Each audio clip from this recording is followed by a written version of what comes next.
check. Are you there? Are we live? YouTube, are we live? Yes, apparently we are live. Welcome here, everybody. Welcome. If it's your first time, welcome here. Make yourself at home. And if you're returning, welcome back. It's a pleasure to have you.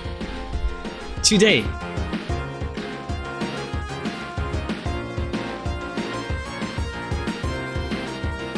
we're gonna focus on one of the most tricky subjects to paint. Hands. Why are they so damn tricky to paint? Man, they are a tough subject to paint. Let me grab my chat here. Hello everybody. Hello Nolan, Attila, Felicia, Black Dahlia, Marian, and thank you for the tier 1 Rogerio. Thank you very much for becoming a member by clicking a little button saying join. And thank you for tuning in. It's going to be a fun one. Let's stop this madness. Let's stop this madness and let's jump right into the... What's the worst? Hands or feet? Hands, hands down. No pun intended. Or intended. This is a big brain, very big brain stream right here. Right now. You know one thing, like hands are notoriously difficult for AI to do.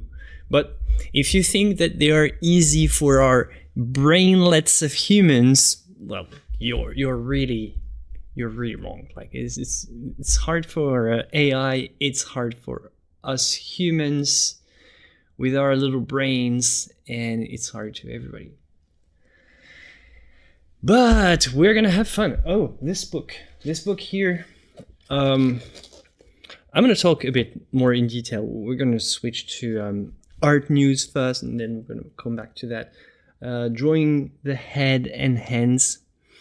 Good, like this section on hands is, we'll have a look. It's not huge. You can also check out anatomy, of course.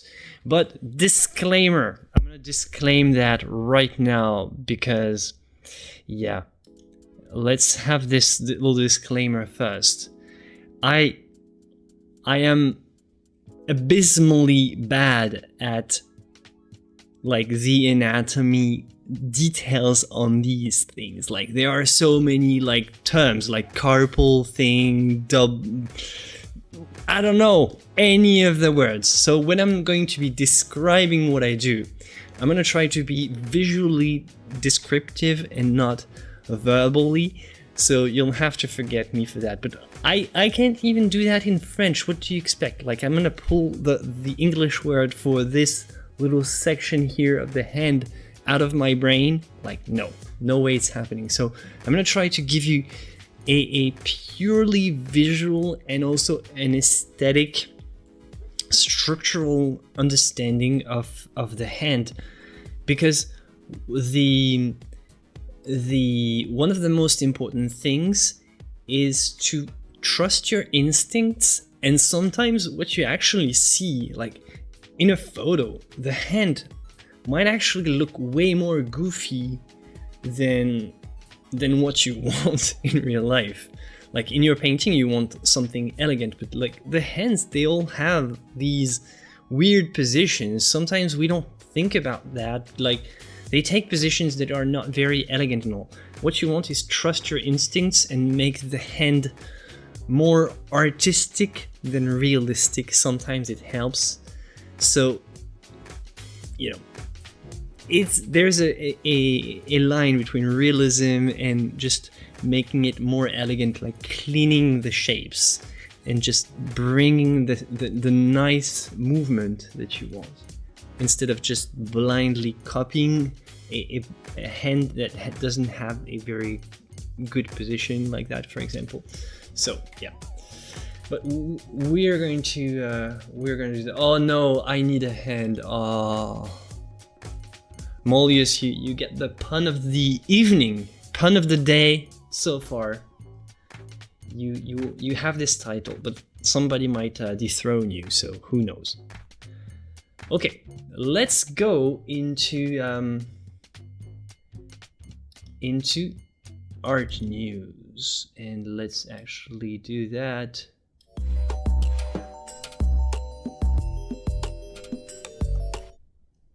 Art news. Let's see what our friend Bendor Grosvenor has on his blog. So he has more like nothing new on the soup Mona Lisa, but confirming that the security glass did the job, and the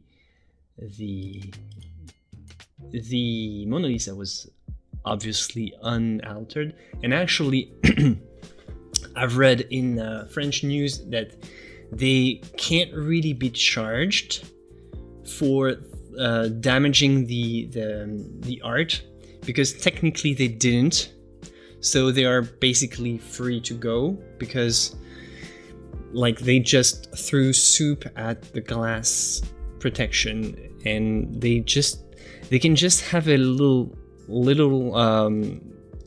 fine to pay for just being there, like standing there where they're not supposed to be. That's the only thing apparently that they can charge them for. So basically they're pretty free. And this one, a stolen painting has been returned to a New Jersey resident, New Jersey family. So let's see what this is all.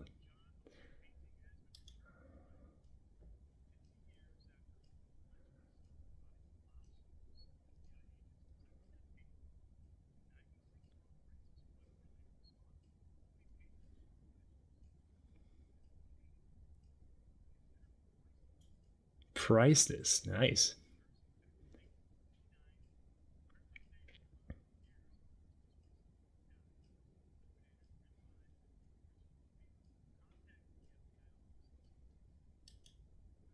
Interesting. You know, sometimes the story ends well, so I don't know. Just a little quick story here. Quick art news for today.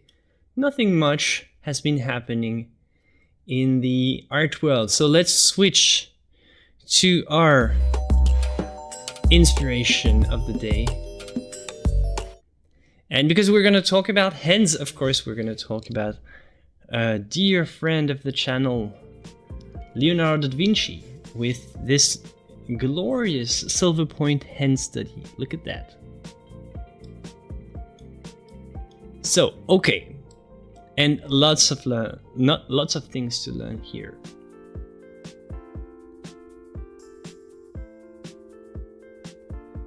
No voice in the news. Okay, so basically they were there were just some mobsters who okay, so the clip was just 30 seconds. I'm not wow, okay.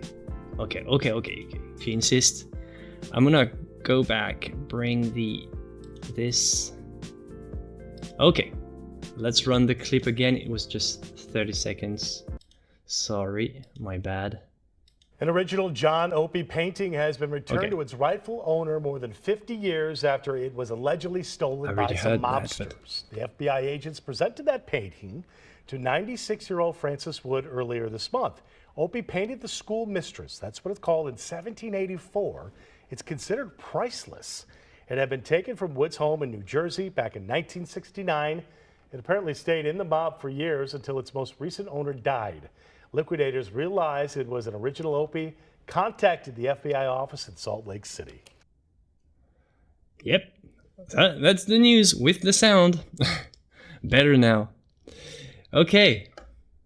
And yeah, so I didn't know this painter Opie, but apparently it's a valuable painting, so it's pretty cool. So yeah, back to this hand here. Look at that. This is the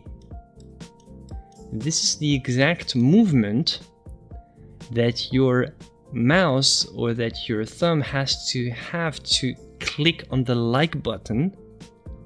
And that's specifically something that Leonardo was really a genius. He knew about that, and he knew it was a clear sign that you need to like this stream to get more people to join and get the community to grow, and it's a fun experience. So yeah, well, other than that, if you remember I think it's Silver Point. Yeah, I think it is. Let's just double check so that I'm not saying what is it? Metal point. So charcoal, metal point, white, heightening. Okay. So the fact that you can't erase shows us how a master would go about drawing a hand. And you see, even for like this big brain genius that is Da Vinci, still a lot of, you know, hesitation and a lot of corrections are done. So not something simple, even for arguably one of the greatest masters of all time. So pretty cool to get that inside of your inside of your head. Like, there are a lot of areas where he had to, you know, correct the shape.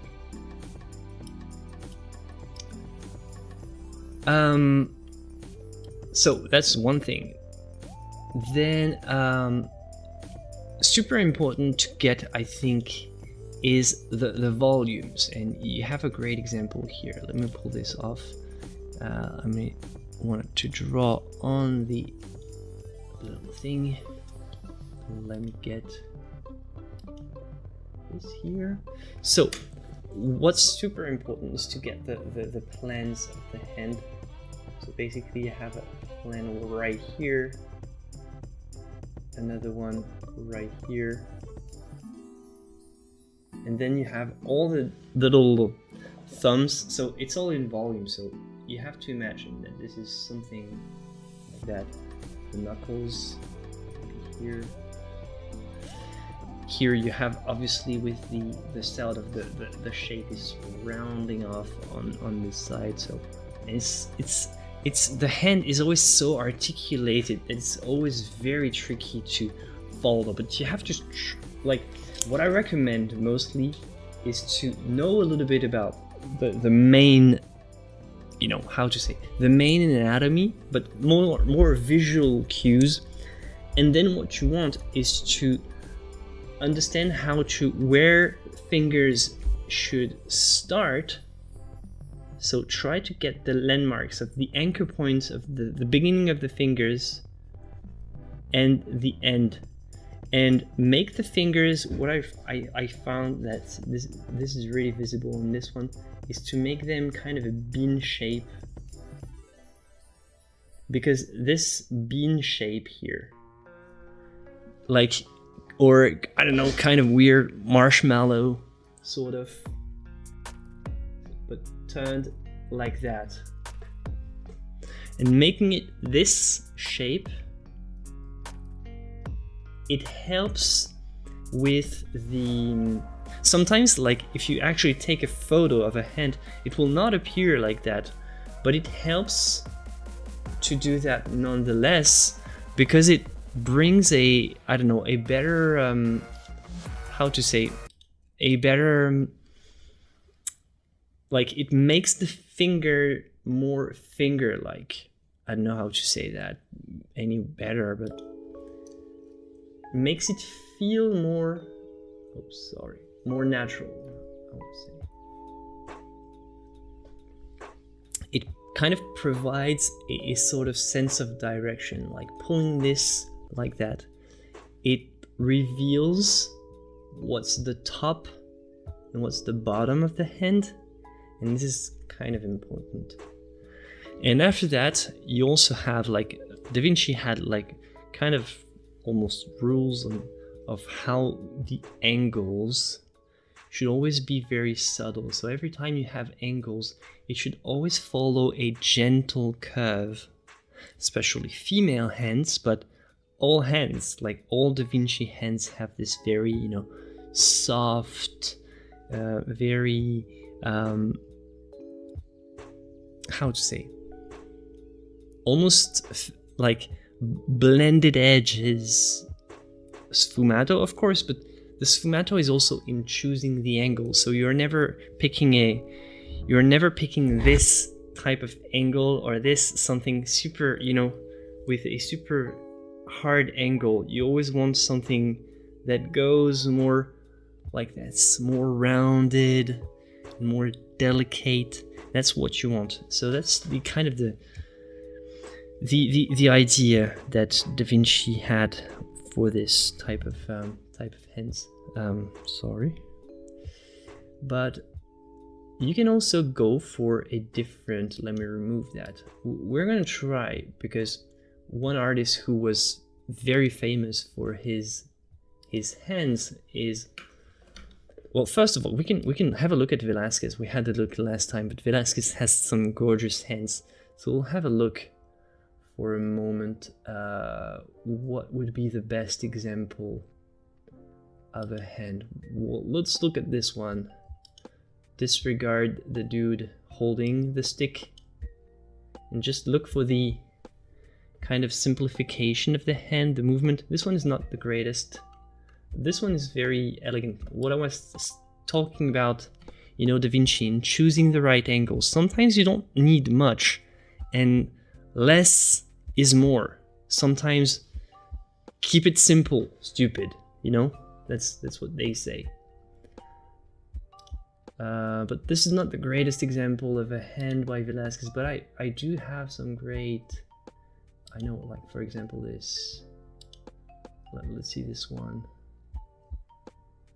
Okay, this is where it gets tricky. The foreshadowing. Foreshadowing makes hand way more complicated than normal, and yeah, it happens, but don't worry. Just go ahead and keep the structure in mind. Keep this kind of shape here in mind. And here is the little place for the thumb. Basically, you have this kind of structure here. It's curved like that in the inside. And then the anchor points of the fingers are one here, one here, one here, one here. You would go more like that. And then try to use shadows to define the volume. So here you would have something that's way darker here, way darker here. Try to use the shadows to define the little plans of the form. And as you can see, it's not always perfect. What matters is that it feels natural. It doesn't have to be photorealistic all the time. Sometimes the most photorealistic hands feel awkward. Just like, you know, it's funny when sometimes you know, there's a photo taken of you where you're doing something silly, like you're right in the middle of eating, or you're just saying something and you have, like, you know, a very strange face, like, but actually you're not like that. And if somebody was painting a portrait, they would ask you to just relax, just sit down quietly, just get a nice composed facial expression. They wouldn't not just take a snapshot of you at a given moment talking like that. You wouldn't paint this facial expression. And this is the same thing, like your hand kind of has digital expression. Is that a thing? It has a digital expression.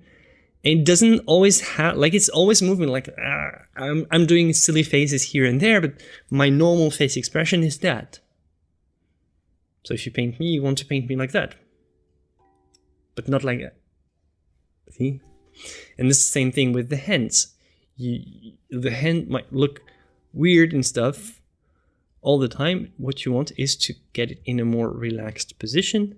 And then this is what you draw. This is the hand shield expression, facial expression, hand digital expression. This is what you want. So, but Velasquez, Velasquez what? No. Diego Velasquez, please. Had some better hands like that, but I can't find them. Okay, let's check out Sergeant, because, well, you know. Sergeant.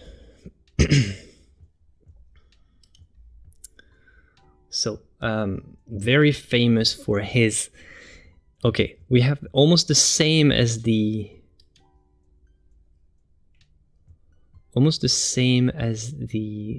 one we saw from Velasquez. Not the best, this one. This one is very elegant. Okay, see when I'm talking about simplification? Oh, I need to change actually, so I'll be right back. Okay, here we are. There you go. Simplification, look at that. John Singer Sargent, very well known for his brushwork, brushstrokes and stuff. And look at this hand, how sometimes, you know, less is more. You take the hand, you try to follow. What's the greatest thing we can learn from Sargent is how the hand really, that's one thing, is like the hand goes with the rest of the arm, and you should never forget that. Let me bring my pen here. So look at how this like gentle curve here,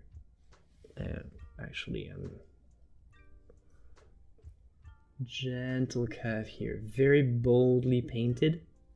Couple strokes. So this was one stroke, this was probably one more here, just one stroke here to get this entire upper part of the hand, doing all that. Probably here another one, here another stroke to paint like the little pulp of the palm here, another stroke for that here, just like blending with the rest of the background. So no detail necessary here.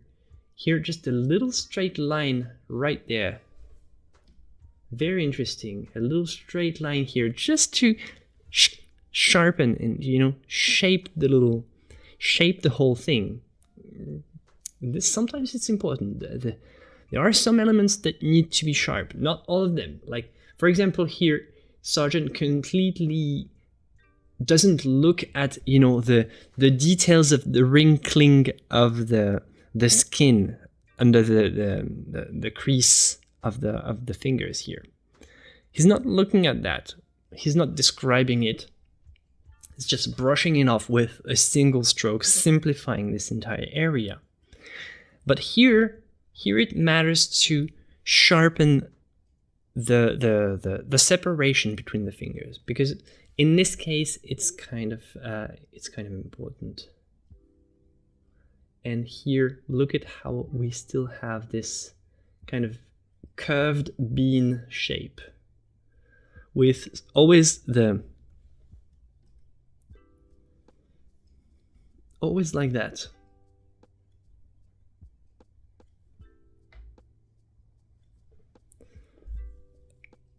Is it a bean or maybe a pepper, like a chili pepper, something like that? Like, think about that.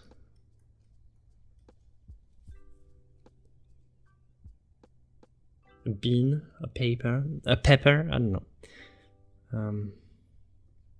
Neckplant, I don't know, but whatever. Like, this makes the, like, because if you go straight like that, this looks very goofy.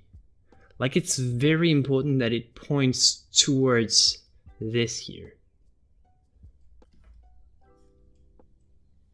Super important, because this looks bad. Then, one important thing also is the fingernails. Don't pick another color unless your model has nail polish, but you don't need a new extra color for fingernails. You can work with the color of the skin generally. Just a little speck of highlight here, is generally enough to just make them look glossy. Just a little touch. Just a little touch. Her fingers are so long. Well, sometimes, I don't know, you might want to elongate them. Let's see. I don't know, I think it's normal size. Overall, I think if you have doubts about the size, from this part here, let me switch. From this bottom part of your palm all the way to the fingers is approximately the size from your chin to basically your hairline, but like, you know, if you're balding, obviously your hairline is, but just like the middle of your forehead or the top of your forehead, approximately. If you're placed like, you know, if a face is very, you know, slappable, just if you can memorize with this trick, like if you put your hand next to your face, like just the part that's actually the face, it's pretty much equal. Depends on each person. Like some people have very small hands, some people have like much, but you know, or if you have your model, you can just ask them to just have their hand just right next to their face, so you can see some people have their hand that goes here to the top of the, you know, the eyebrows. Depends on each person, but approximately you can. So whenever you're in doubt about the size, just think about that, kind of comparing it to the head. It's always a good idea to compare everything to the size of the head. Every anatomy doubt that you might have generally can be solved with by referring to the size of the head. Look at this one. Look at this one. An old lady, but very elegant design of the hand. Still with the same trick. The same trick is to look at that nice curve and put the hand in the continuation. Obviously I'm not brushing as well as Sargent, but put the hand in the continuation.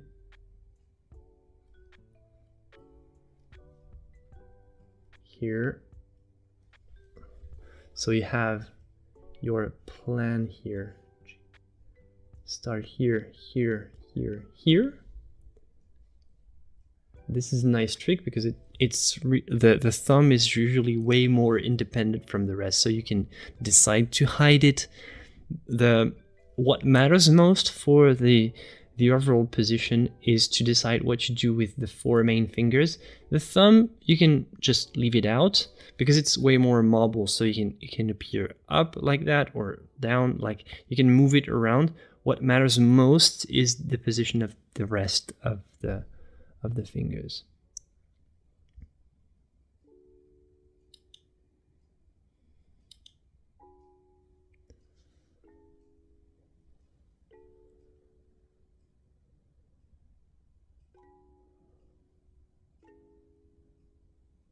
I have long Dracula fingers and a 6 head instead of a 4 head.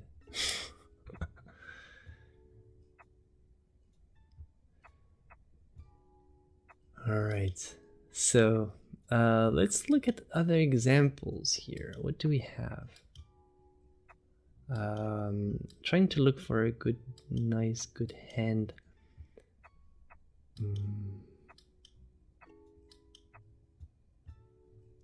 Oh, this one is nice, but it's okay. I wanted to have a different type of position, but since it's an engraving, it's a bit more tricky to judge here. I wanted to have a different position, but look at this also. It looks cool.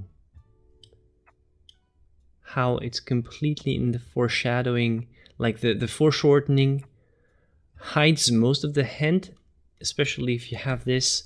You have a nice little trick, very very interesting trick also to paint hands is to use the volume of the sleeves to indicate where the hand is directing. See, there's just a simple suggestion of where the different knuckles are. So you have one knuckle here for the index, one knuckle here, one here, and one here. And you see how he slightly painted them like that, slightly suggested because in reality a hand, it doesn't look like that. This is not how an actual hand looks. This is not a hyper realistic representation of a hand, but it works really well because it's simply suggested, and sometimes this is all you need. Sometimes it's all you need. Also, a very interesting trick is suggesting the wrinkles of the hand with a little touch of reddish color. Looks very interesting to just describe the shapes here. Sometimes you need a bit of you need some wrinkles to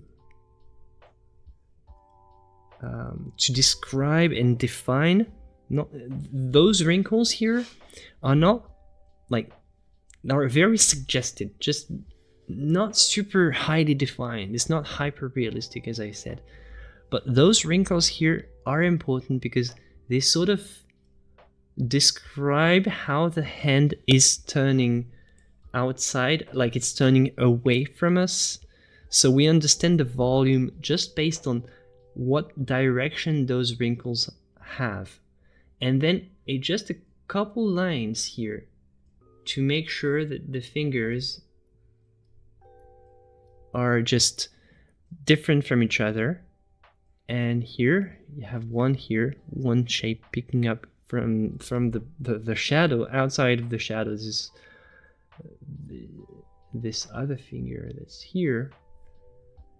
And you know, it works. Like it's very abstract, but it works. Like you can really simplify it. Now let's try to find a completely different take and try to find an artist who would be very tight. So this was an example of how to paint hands very loosely. Let's try to find an artist who would make the hands let's try to find Anigoni. I don't know if they have lots of no. Let's go for Ingres. So very super tight painter with gorgeous hands as well.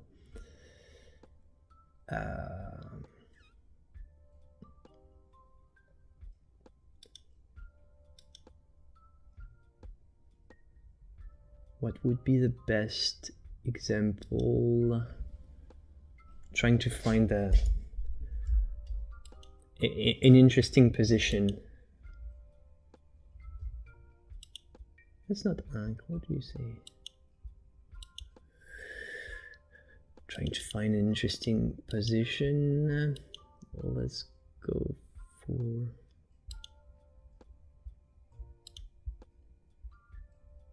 Okay. Here you have something more complex. A hand holding something. There's not a lot of volume here, so maybe not the best example. Nah, I wouldn't say this is the best example here, but if you want to study this one, a tight hand. There's a little bit here. I'm going to criticize the master here a little bit. This finger here doesn't seem to look quite right. But this hand is much more, you know, descriptive compared to a sergeant.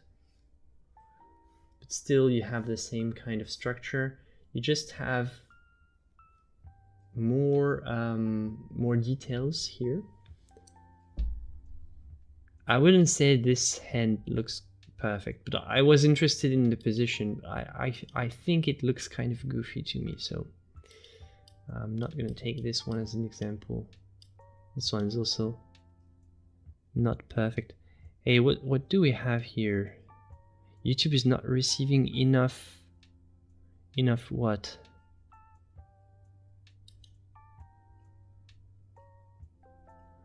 YouTube doesn't like your buffering? Huh. Okay. Stream health poor. Oh my god, my stream health is poor. How come? Okay, tell me if you're buffering. I don't know. It all seems to be fine on my end, but no.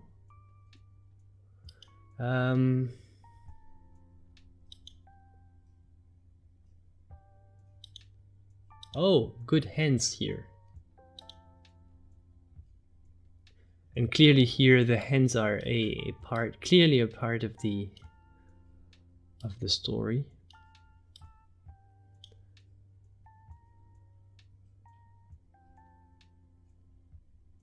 So this is how you would paint hands in a way more, tight manner, definitely a more tight approach to the hands. Still with the same principles, like still the same bean shape.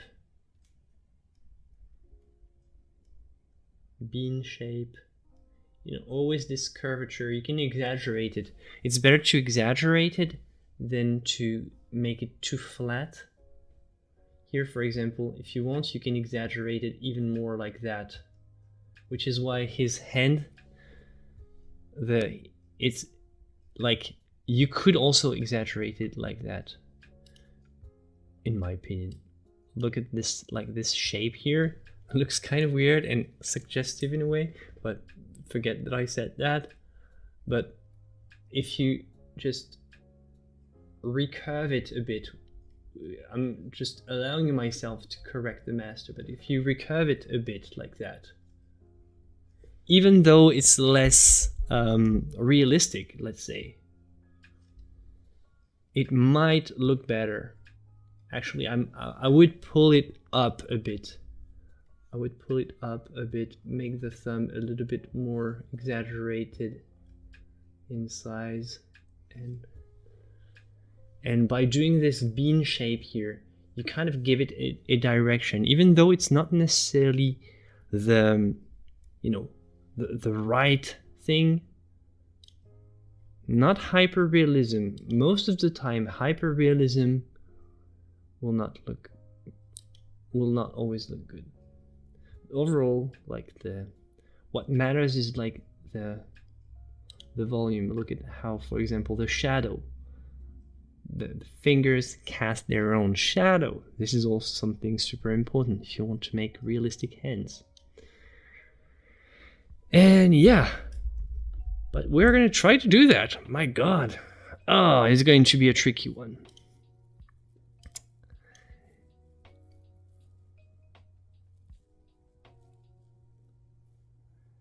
Bouguereau painted. Oh yeah, maybe Bouguereau. We're gonna have a look at the Bouguereau, and then we're gonna paint one hand. Okay, let's try to find a good Bouguereau hand. Yeah, definitely some gorgeous hands here. Oh, this one. Yeah, Bouguereau, much better than Ingres, definitely for the hands. Ah, yeah. Oh, this one. Well, this could be... Well, I think I've got my study here. I'm pretty sure. Well, I wanted to use my own hands. Like, this is a very simple. Like, if you need models of hands, just take photos of your own hands. It's not that hard. But I think I'm gonna go with this one because it looks really cool. I love this one. I love the complexity of the entire thing. It's going to be a struggle, but I think I can just start right here, right now. This Bouguereau hand would be great for a study, especially since it's... Oh, what? Google, stop! We're gonna bump into the thing. Look how much you can. Wow. I've got to put this one in the. I've got to put this one in the description so that you can see. My God, I'm gonna put this in the reference. Maybe it's not a sharing. So that if you want to do the study as well. Oh my God, how much can you zoom in? Holy moly.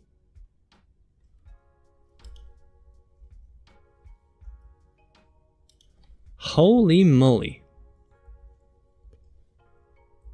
Okay, so I'm gonna put it in the description if you want to do it alongside me, because this is decided. I didn't have a clue what I wanted to do. I had some own self hand pictures, but these hands look great, so I want to paint them. I want to do that. Let's do that. Let's go. Hello, Mohammed Reza.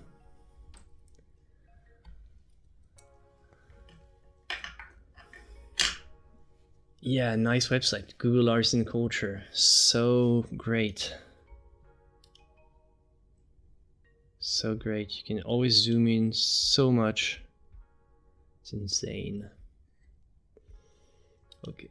Yes, I want to quit this little thing. So, yeah. Let's do that. I'm excited. So I'm going to start with a pencil. I just need to readjust my microphone, change my camera angle, and we'll be on our way.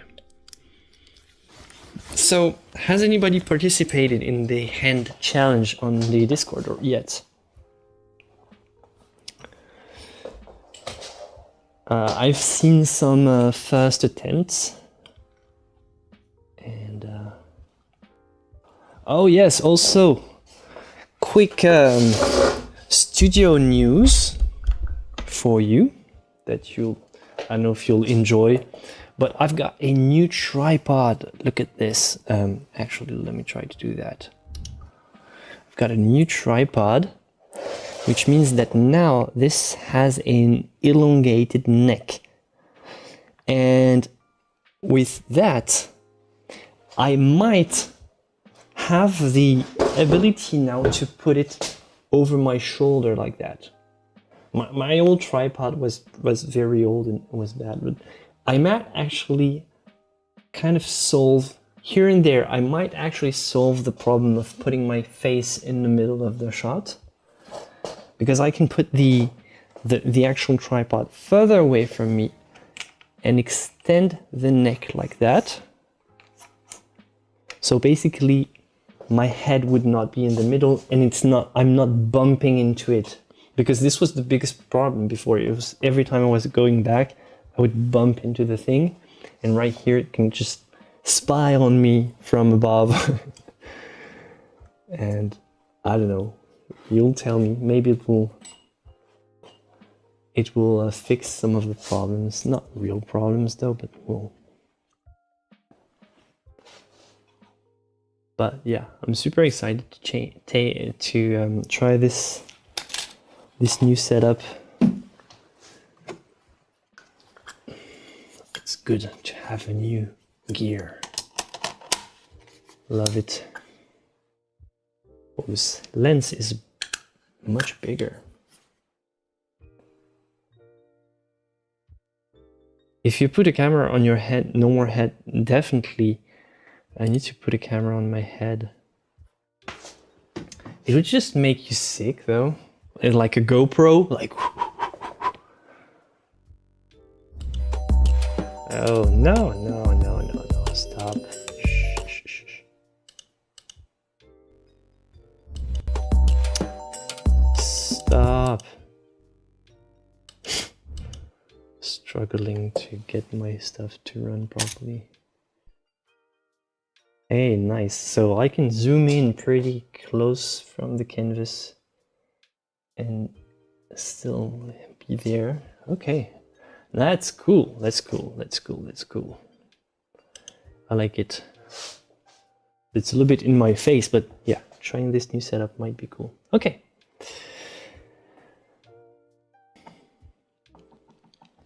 All right. To this while I'm preparing my brushes, and I'm going to be chatting with you. Okay, I'm just checking the stream quality. You tell me if you have no if you have buffering. YouTube is not happy with my connection at the moment. I don't know what they want. What do you want from me, YouTube? Okay, actually I'm gonna start with... Oh yeah, my internet apparently as well is not cooperative today, but... Buffering a minute ago. Man, what is going on?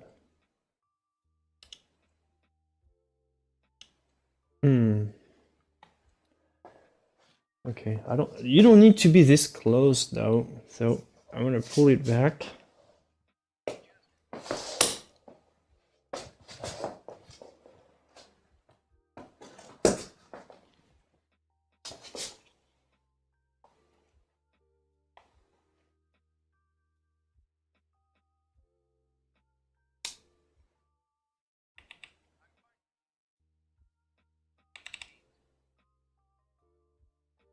So I'm gonna start with a pencil because I think this is how Bouguereau would have done. So I'm gonna do those Bouguereau hands with a more Bouguereau-like technique. If you want to go for a sergeant approach, what you would do is you would probably a straight up paint, like full on, like full paint, just brush strokes, and it ends up making a hand in the end. However, this is not a like sergeant's technique is such, it's so tricky, and so it requires so much virtuosity that I think for the purpose of what we're doing here, it's better if I'm doing something kind of simple and start with a little outline. I think it's going to make everybody learn way more than if I just start with brushstrokes. It's possible, it can be done, I have done it, but for my main characters, what I like is to always have like a little outline. I recommend that. If you want to draw a drawing study, it's also something that I recommend. I need one of my pencil extensions because this pencil is just so tiny, it's ridiculous. So I'm gonna grab an extension and come back. Can you follow me here? Oh, well, my cable can follow me here. Can you see me? I'm all the way here in the back. But yeah, I'm grabbing a little...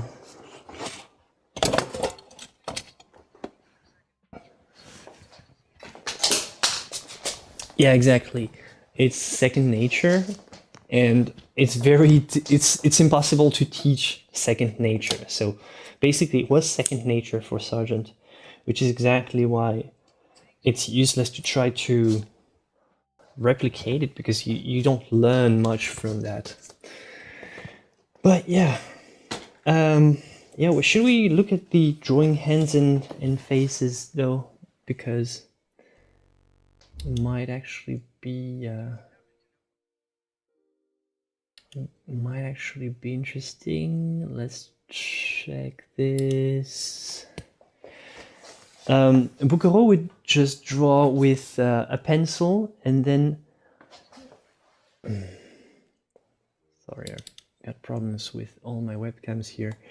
Bouguereau would start drawing with a pencil and then apparently ink out. So the outline the outline was very precise.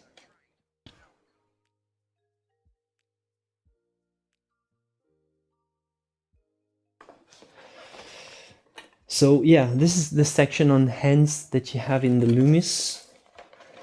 it's good and all, it's decent, but I haven't found like don't think that it's something like where you're going to, like, Loomis was also very talented. It was also very second nature for Loomis to draw hands. Not a perfect method, but like some nice visual landmarks to keep in mind. But yeah, so like what I mean is this book doesn't make it easy to draw hands. It looks very simple when you see them like that, but it might be a good book to do studies from.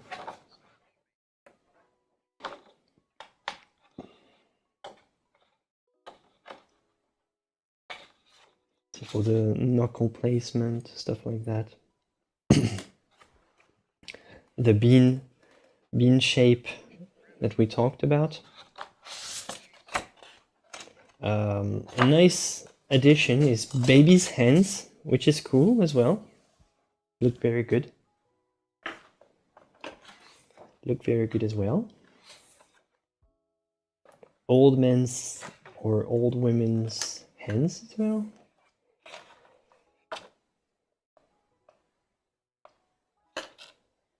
But yeah, overall nice if you want to just do a quick little studies, but not as structured than the face section, definitely, and not as structured as the first book, Figure Drawing for All It's Worth, but good resource nonetheless that I strongly recommend. But yeah, we're gonna do this here.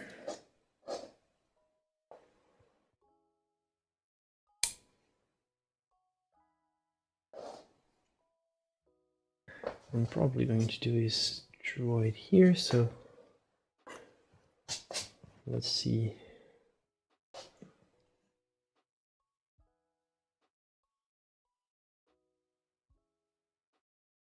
From here, I'm trying to get my placement for my study, and then I'll readjust my camera angle. So this hand would go all the way here.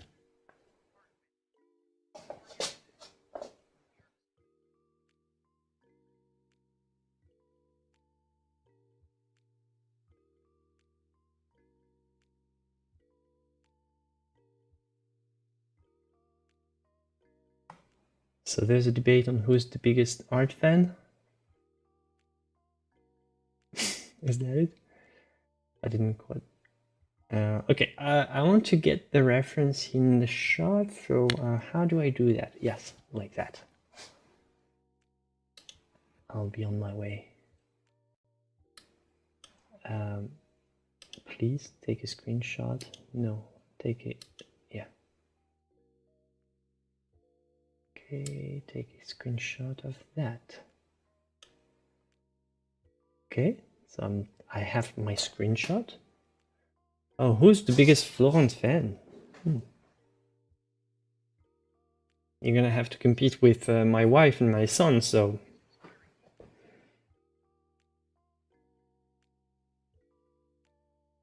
okay, and next final thing, and I'm promising you that I'm done wasting your time, wasting your valuable time.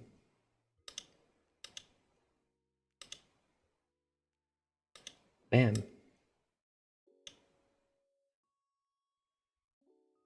Oh.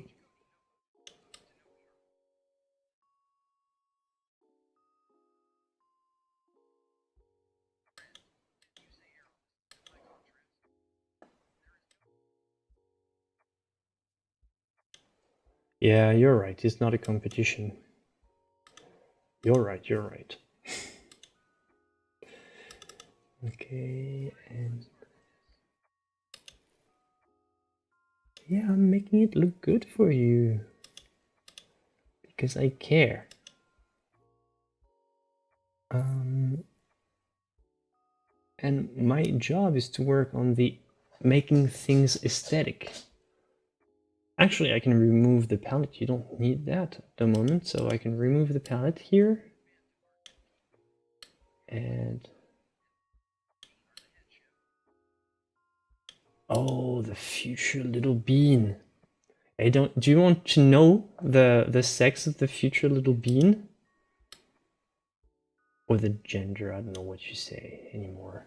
But do you want to know? I don't care about sharing. So like we know this couple, we have the friends, they never want to know. They have 3 kids, and every time they wanted to keep it a secret, even for themselves, like they asked the doctors to not say it because they just wanted to have the surprise.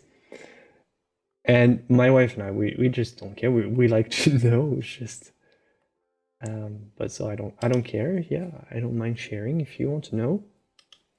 Should do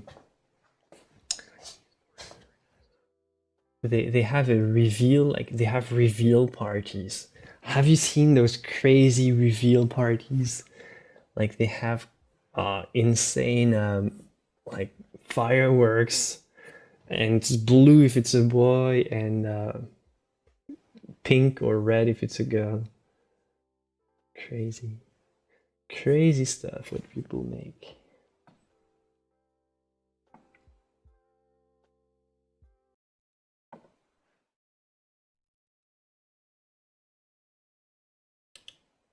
So guess first. Guess what we can do.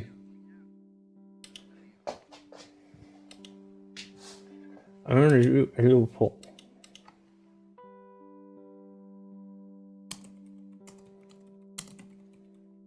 I want to know your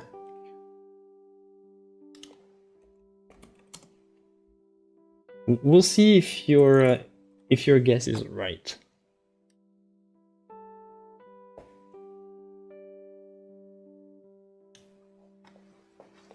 Okay, so let me just grab here. Okay, let's start doing business actually.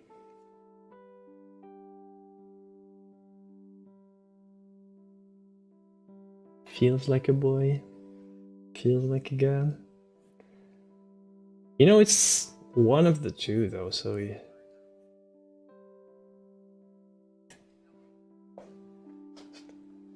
Hello, T-Rose lover. Anyway, we were happy both ways, which is cool. Like we were never like we were happy no matter what, so that's the cool stuff. Okay, here. I'm just you're not seeing much at the moment. I'm just checking my placement, so it would end up here approximately. Okay. Oh my god, you see nothing.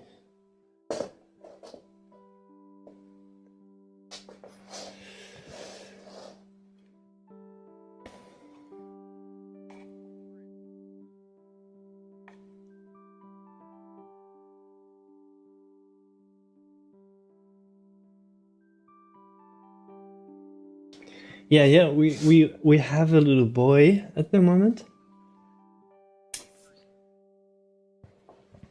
My wife and I we are happy no matter what, so it's just so it's just more love to share, which is cool.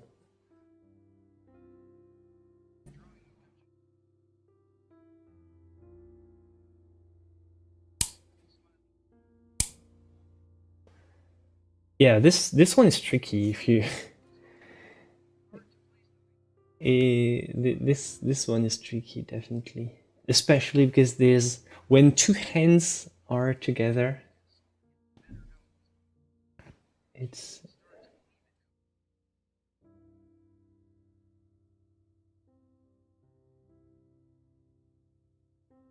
okay.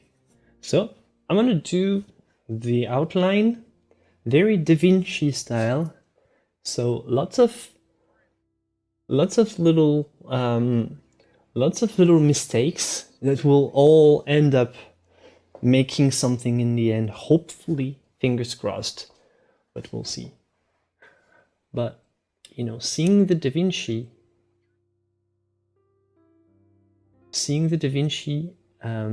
remember that there was lots of mistakes. So that's kind of normal. You have to be a spontaneous genius to make a hand appear like that out of nowhere. What also really matters is focusing on the negative shapes. So let me show you what I mean by negative shapes. Negative shapes are these here. For example, especially if you're working from a photo, if you're working from life, it's going to be way more complicated than that. But the negative shapes here are very, very valuable. They're full of information. For example, here there is this curve here that I can draw on my drawing. Let me show you. See the shape of this sort of triangle here, a little mountain peak, is already giving me a lot of information from something that's not even a hand. It's a negative shape, and those shapes are super valuable. So always check the negative shapes, like the negative shape here, here, here. I hope you see my cursor, but I think you can. So this negative shape here, and if you can draw them, they can help you a lot, especially for the hands, which have such tricky shapes.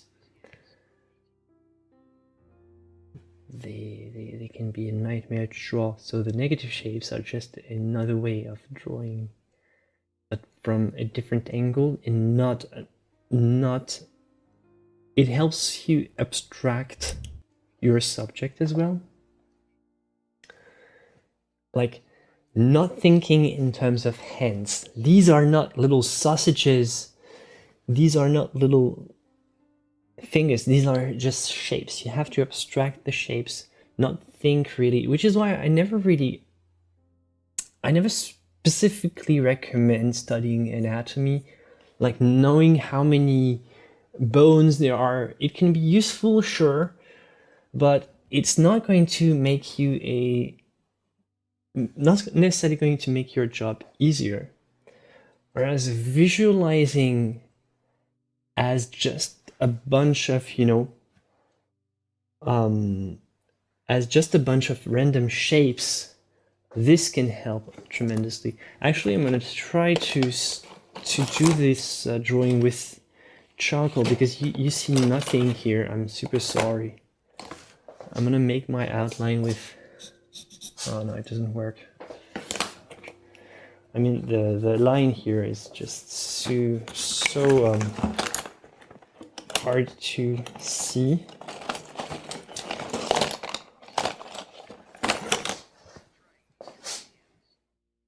Ah, okay.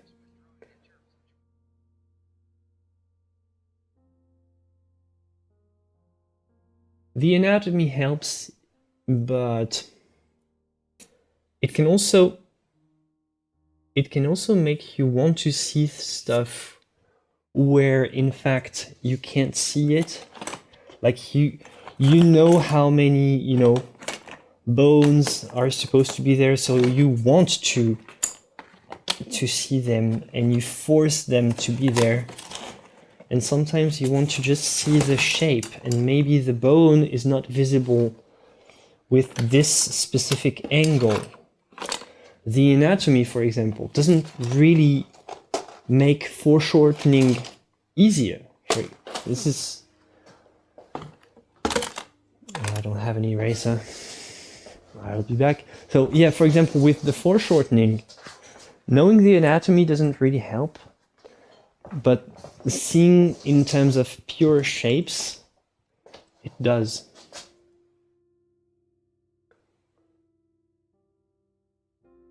For example here, I don't need to know the anatomy to just know that this like wrist joint here, like this little wrist prominence, is going to be a useful visual landmark for me to spot. So I'm gonna try to just locate it.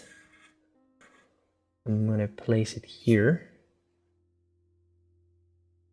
I don't necessarily need to see more, but I see the shape. I see a prominent shape. I see a little peak that I think might be useful, so I'm gonna put it here. Next, what else? For example, here. I see this shape going around like that. This is actually the top of the left hand, but I don't care. I'm just, for example, for this moment, at this moment, I'm just drawing this little shape here.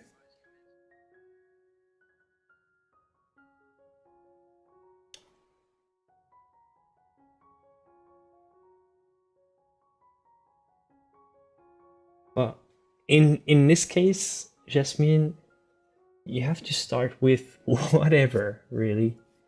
I don't think there is there is no. You start with whatever you can grab your hand.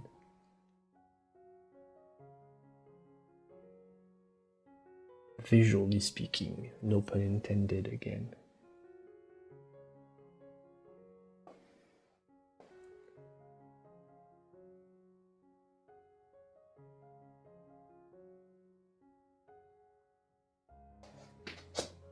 Okay, so I'm trying to locate this shape. And this one.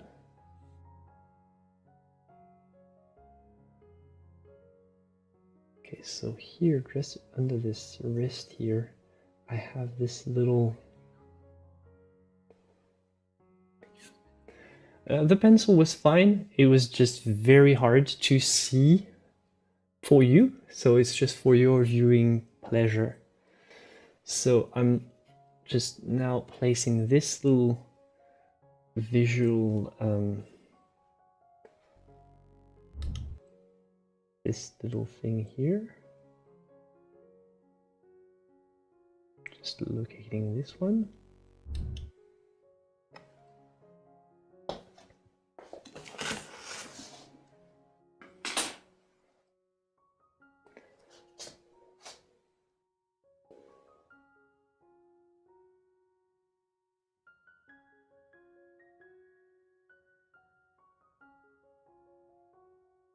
You know what I think what I'm gonna do is I think I'm gonna make several little drawings, and I'm actually going to just only do drawing today. I'm gonna do several studies, and when I'm done with the studies, I'll do a second episode just on painting them. So here, I'm doing this little pinky. See how I'm trying to pull the shape. Oh yes, the answer to the baby. I forgot about my baby. Man, I'm such a bad father already. So, you guys in chat think it's a girl. Well, you are drum rolls.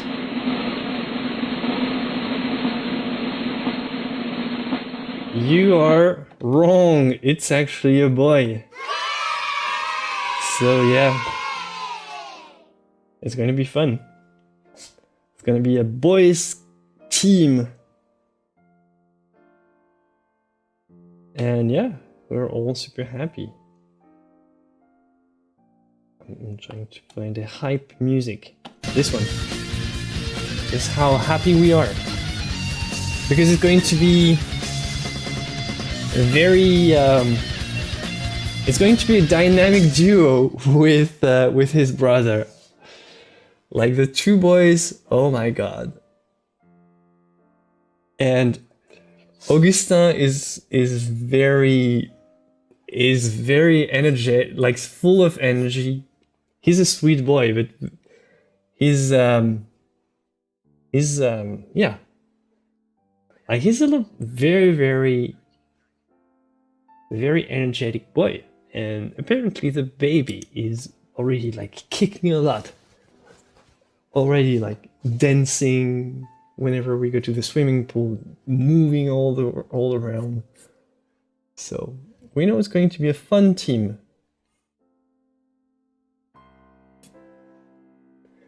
Oh, it's going to be a handful. Nice one. Nice one. You get one Isu for this one.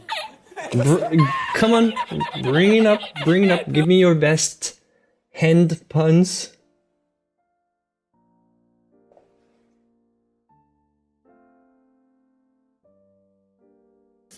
Thank you, thank you. 2 sons.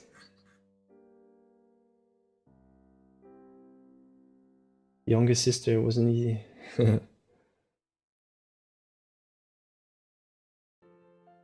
Yeah, well, we're happy no matter what. We're just...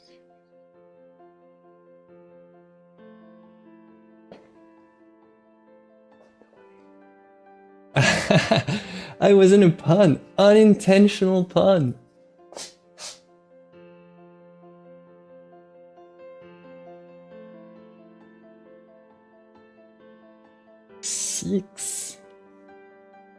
Six boys. What do you do with 6 boys? What kind of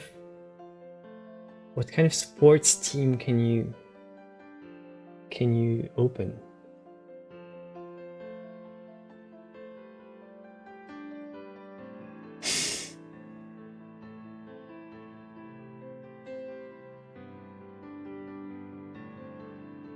Okay, I'm trying to use negative shapes here.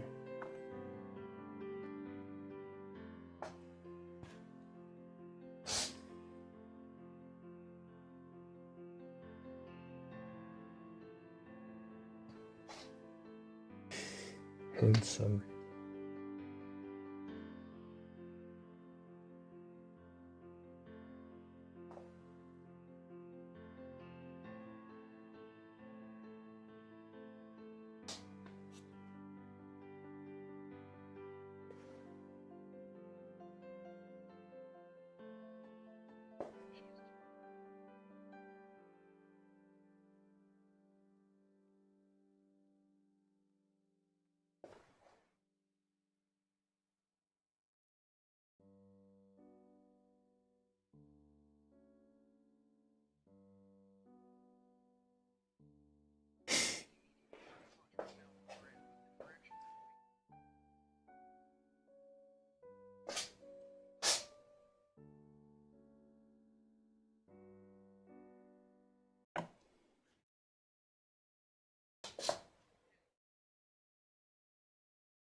Ah, man. So good luck for your commission then.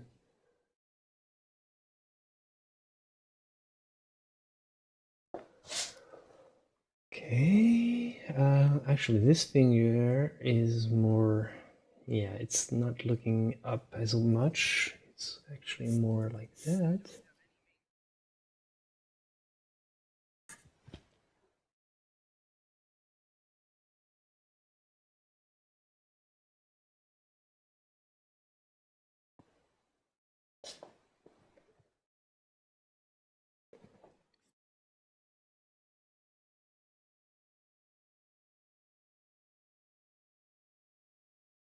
Well, it's actually better if you don't have puns. If you don't have hand puns. Because it can get pretty nasty pretty quickly with the hands.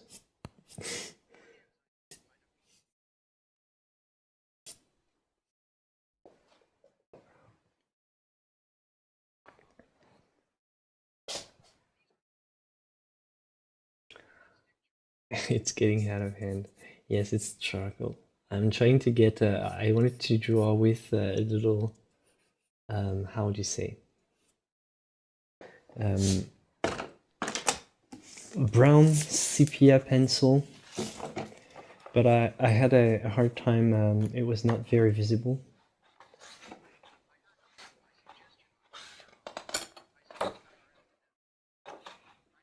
Yeah, seeing a grow in real life is it's really something different, definitely.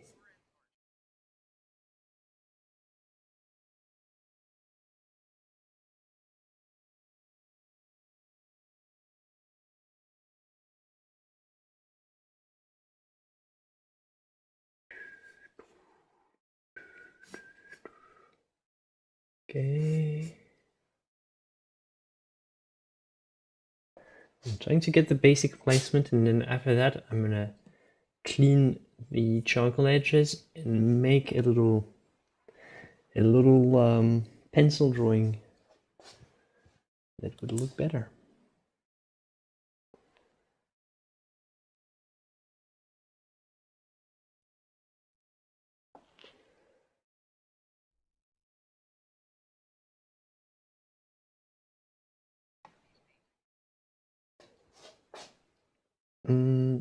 Not necessarily. For example, like I plan on painting this. This is paper, painting paper.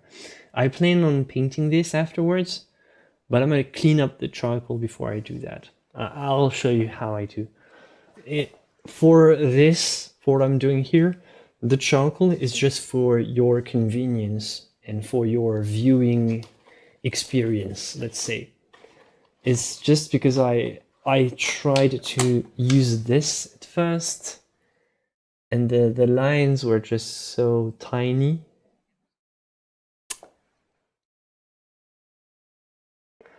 Oh man, a pun, but I got caught. I was I'm just too much in, you know, answering question mode. Man, it's getting automatic. Why do you do that? Why do you do that? Why do you do that? See, I didn't get the pun.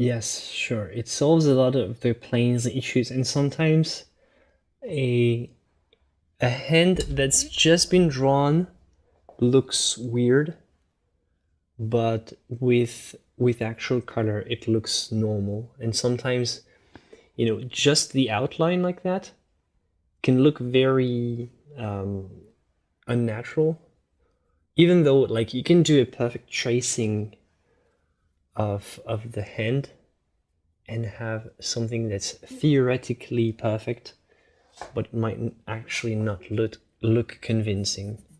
Sometimes it's weird like that. So here, let me try to get my basic shapes.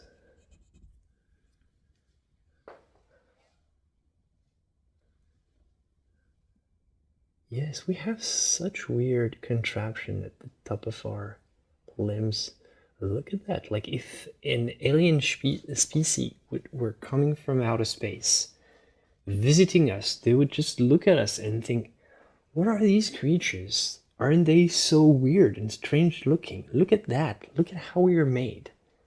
Like most of the creatures, like outside of, you know, the human species, like they have fur, they have like spikes, stuff that are actually useful. But when you look at something as goofy as a hand, it's crazy. We've learned to appreciate the look of a hand because we have to love how we are made, but think about the point of view of extraterrestrial coming to visit us from outer space. They would just think that we're just the craziest creatures in the universe.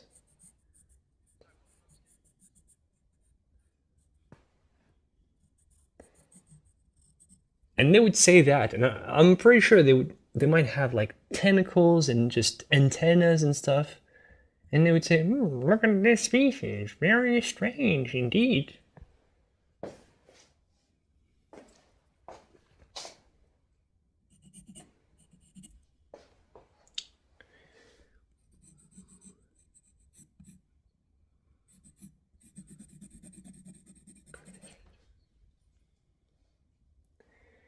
Changes the scales? How? Doesn't Freud changes the scale? Make them bigger?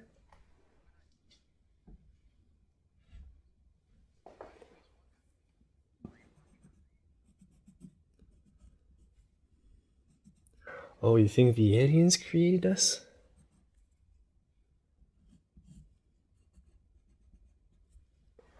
Well, look at the mess you made. If they visit, you can say that. No, but actually, the human hand is just a miracle of whatever you want to believe in. And this is not the channel to debate that. Like, if you believe it's evolution, nature, just if you believe we're a creation of God, or whatever you believe in, the hand is a glorious, just it's a glorious organ that really made us the top the top animals that we are today. Like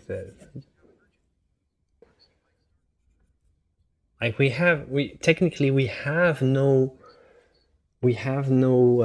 spikes, we don't have claws, we have nothing to defend ourselves, but we have very good tools that we can craft with the best tool of all, the hand.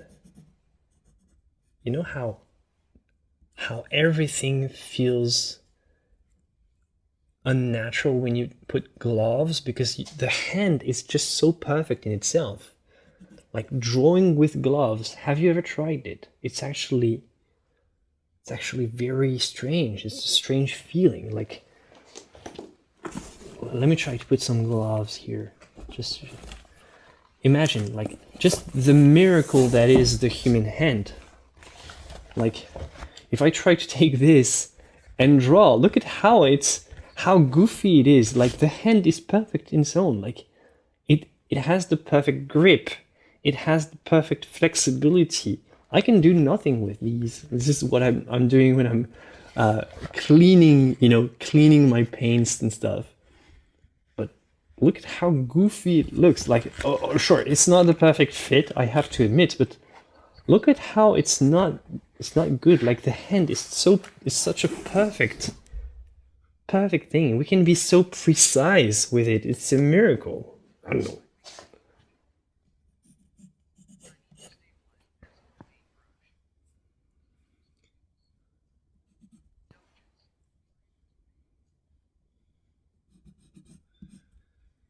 Okay, so here I'm trying to locate the negative shape. The nails don't make sense. I don't know.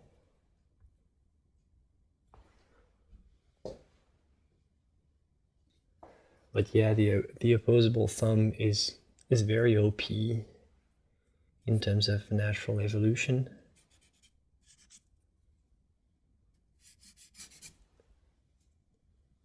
What else? Like, have you watched this Kirzu video on why humans are so OP? Basically, we have of course big brain, but most of all, like, our ability to sweat so we can run longer distances than most animals actually.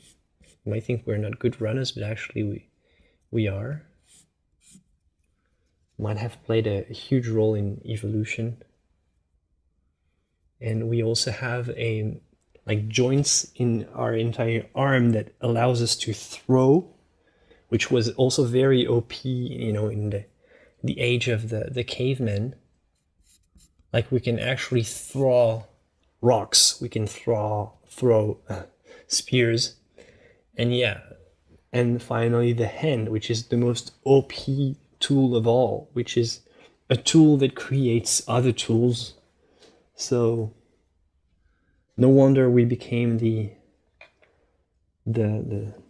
top of the world in terms of evolution. For the moment, I don't know how long it will last. Probably the octopus era will come after us. We'll see what what nature has for us when we disappear. But one thing's for sure, they'll find out, the archaeologists of the future species, they will find a lot of our junk that we've created with our hands.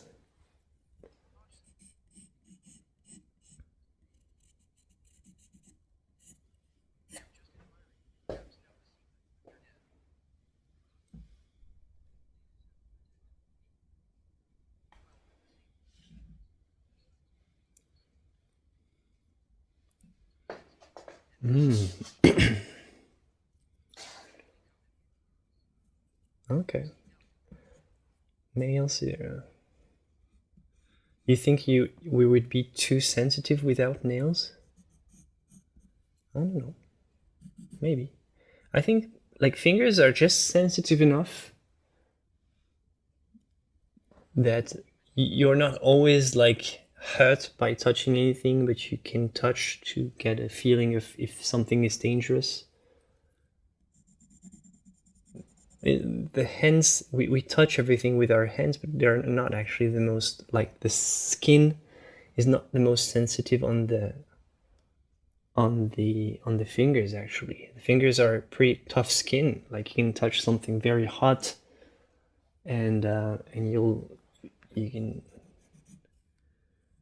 you're not immediately burned.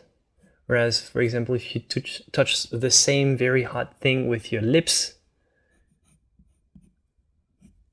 like you immediately feel it, like in your heart immediately. So they're the perfect tool. Like you can go heavy duty with your hands, and you can do something super delicate. It's an insane tool.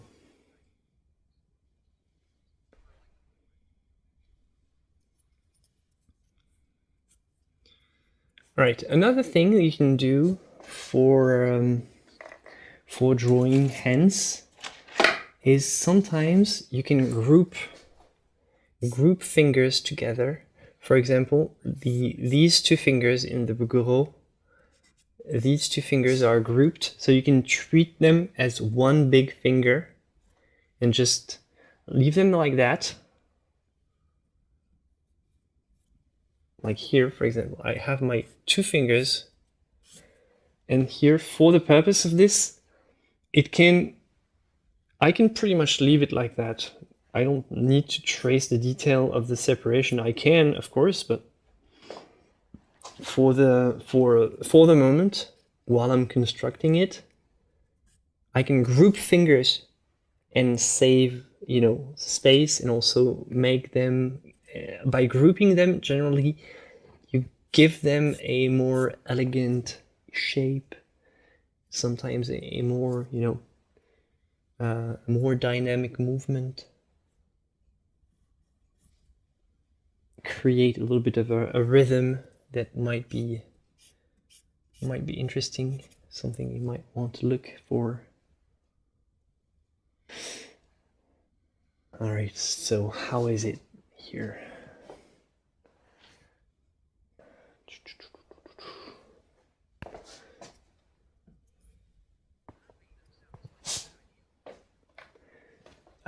This is something you would do, for example, when you have a hand like that.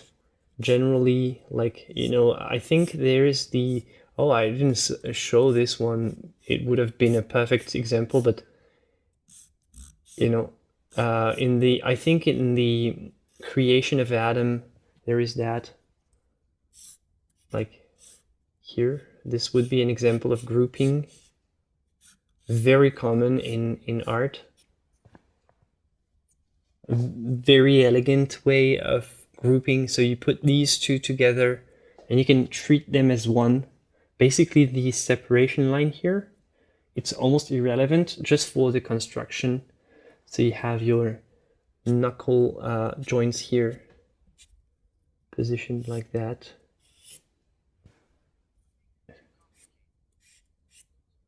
And you would have something like that. See this? See how grouping makes them very elegant, and see how this kind of curvature here always works. So if you don't know exactly how to place, or just always works, especially for female hands if you want to make them feel more gracious. Works for a more relaxed feeling, basically.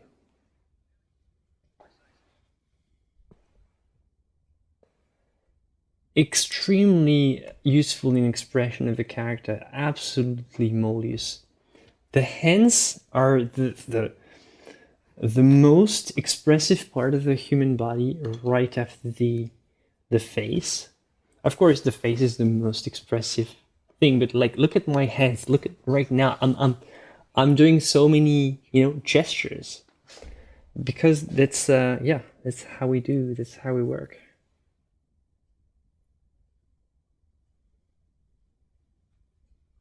Yeah, Sargent's hands are delightfully elegant, if a little show-off-y. Well, yeah, but you're allowed to be a show-off when you're supposed to create something beautiful. That's,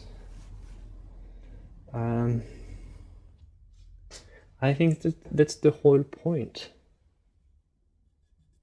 Okay, so back to our Bouguereau study here. Now I'm gonna clean up the edges here. Actually, the wrist would not have this shape. So what you want is, I didn't want to make this. I'm creating this hand out of my head here, but you would want to have something that would go like this. That would have a slight indentation, like a slight curve inward here. Here would be the wrist bone.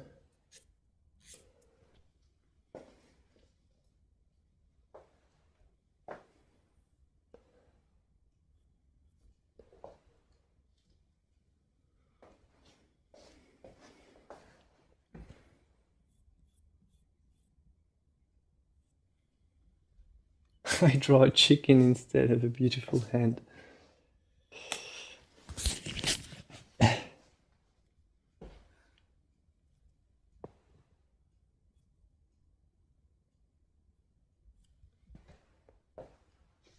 Okay, so we have an extra hand here. I'm gonna keep it. We'll see how we can create one.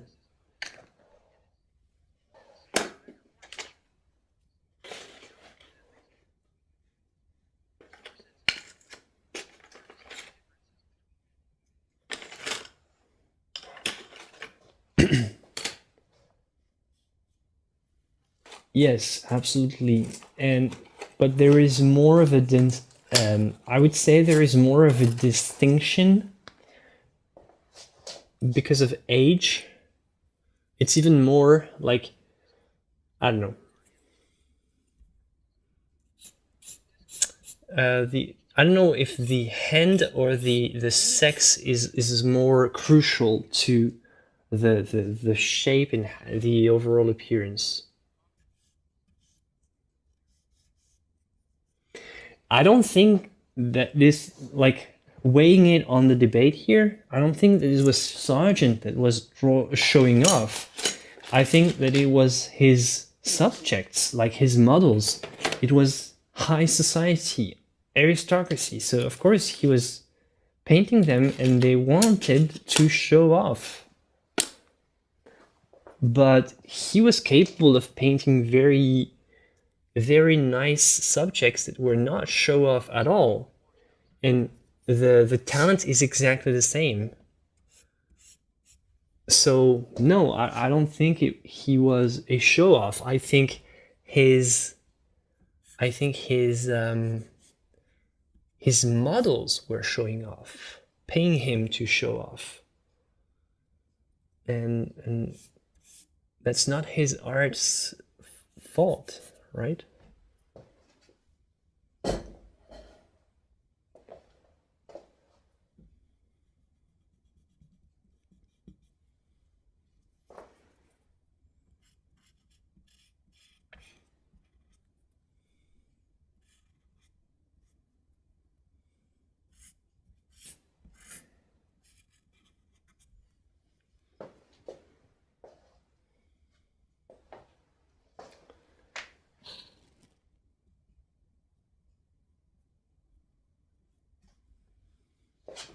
Like if you have a very rich patron who wants to pay you tons of money to show off, I don't know about you, but lots of people would just agree.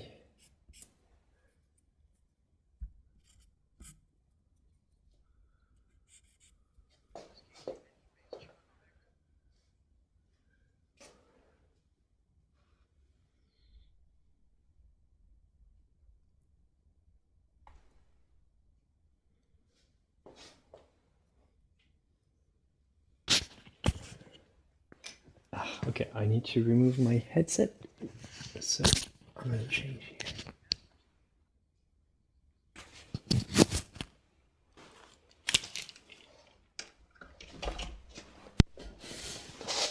Hey, a Caravaggio master study. Don't tempt me. This is my dream job. I don't want to do Caravaggio too much because it feels like I'm boring you to death with my Caravaggio all the time, bringing it up. And Caravaggio is so good, and Caravaggio is so great, and I'm always like such a big fanboy. I don't want to be too much of a fanboy, you know? I want to keep my distance. It's not like a K-pop level fanboyism. But Caravaggio Master Study would just tingle my fanboy senses, definitely. And yeah, any day. Any day. The problem is I could have an entire YouTube channel that would be called Being a Caravaggio Fanboy Channel YouTube. Come watch Caravaggio with me.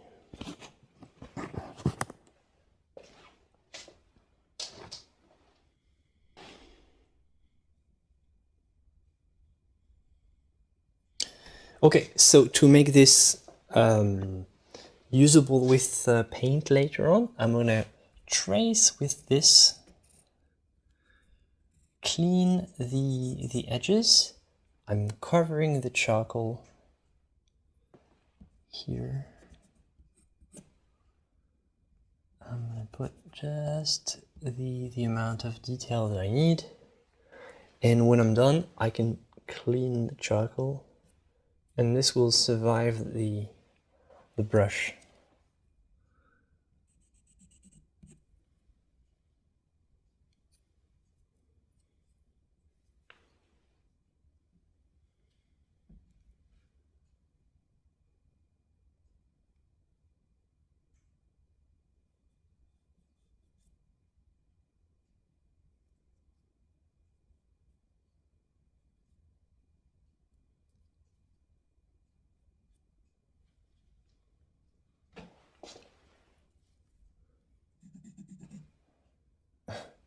no artist would pander to the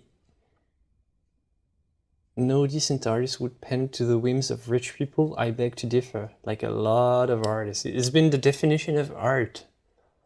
Maybe rich and powerful. You can replace rich by powerful if you want.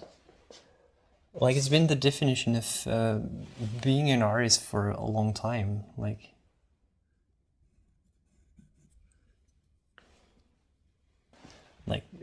when it was the church commissioning artists to paint, it was because the church was the most powerful and rich institution at the time.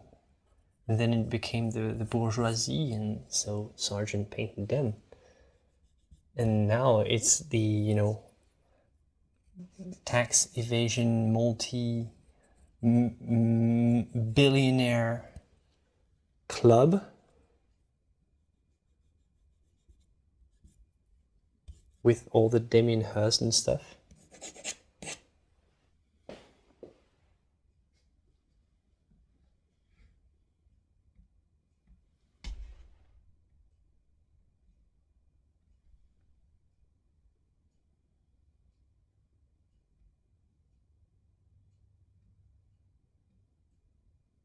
Asked to paint in a crack on...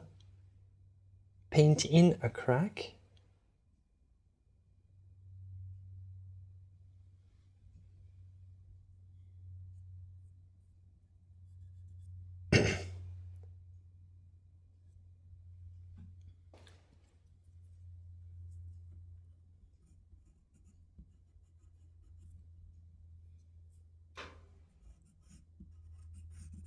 Yeah, sure, principle matters, but it's always been a balance between working with rich, powerful people asking you to do stuff and also like imposing your vision to them and sort of making sure that they understand that what they want is actually what you want. Sort of like the Pope didn't know that Michelangelo would paint this when he commissioned the Sistine Chapel, and he was very, for example, the Sistine Chapel, the Pope was very surprised of the result, and he was kind of like there was a lot of mixed reaction, so to say. But you know, he just painted what he wanted in the end.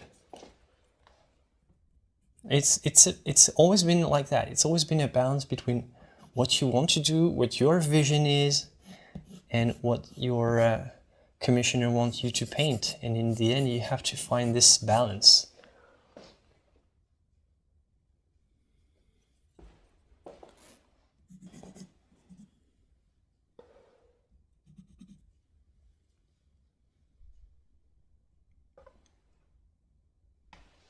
I'm the boss, not them. Well, sure.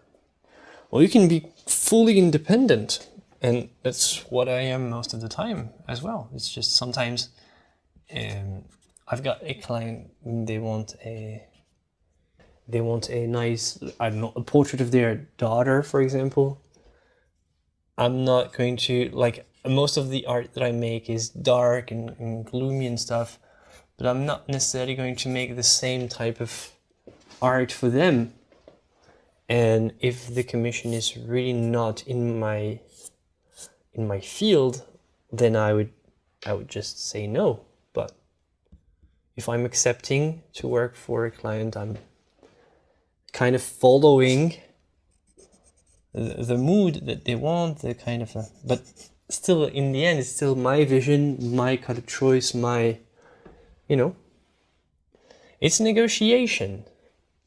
And if you're smart, you know how to make the client, the patron, you know how to make them agree to your vision, and they actually will jump on board, and you'll be driving, you'll be in the driver's seat. And what they'll have to do is just pay. That's basically all. That's what you want.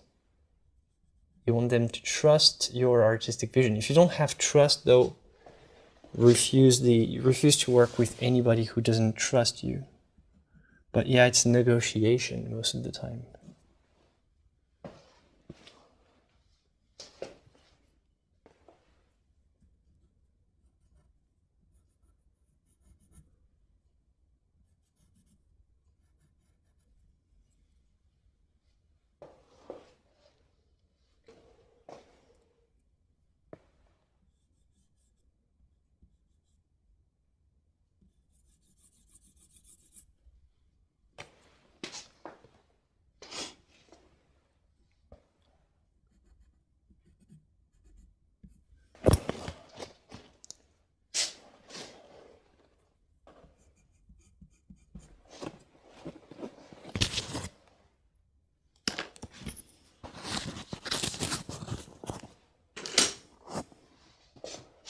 Would this work to locate the highlight? Yeah, it would work.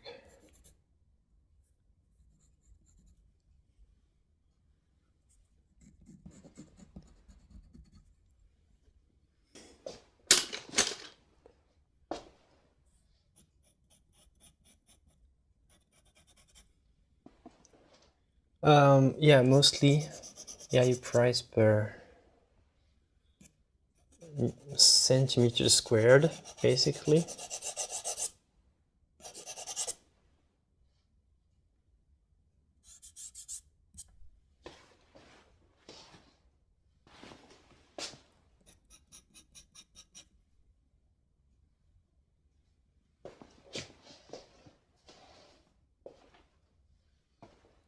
Yeah, this is going to make a nice second stream for Friday or later. So I'm gonna do one more here, one more hand or two, and so today is going to be just drawing. I'm just still not satisfied. I could leave it like that and it would still be good to paint from. I would still prefer to have a little bit better. So I'm gonna add a bit of a shading and stuff, just because I want more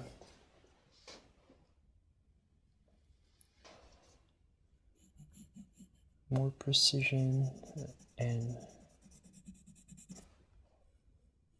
but still it's going to be an underpainting, so I'm doing this mostly for show. I don't like to leave something like that, but I reckon that this could make a good second this could be a good second stream, because I'm not gonna have time to do the painting now, especially since I haven't painted today, so I need to pull out my paints, all my gear. It would just take way too much time, and I would not have the energy to paint. Norman Rockwell was an illustrator, but he was a damn good artist first, and he worked as an illustrator, but I can tell you that his skill level is definitely fine arts level, way above most of his contemporaries.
double checking this little negative shape here.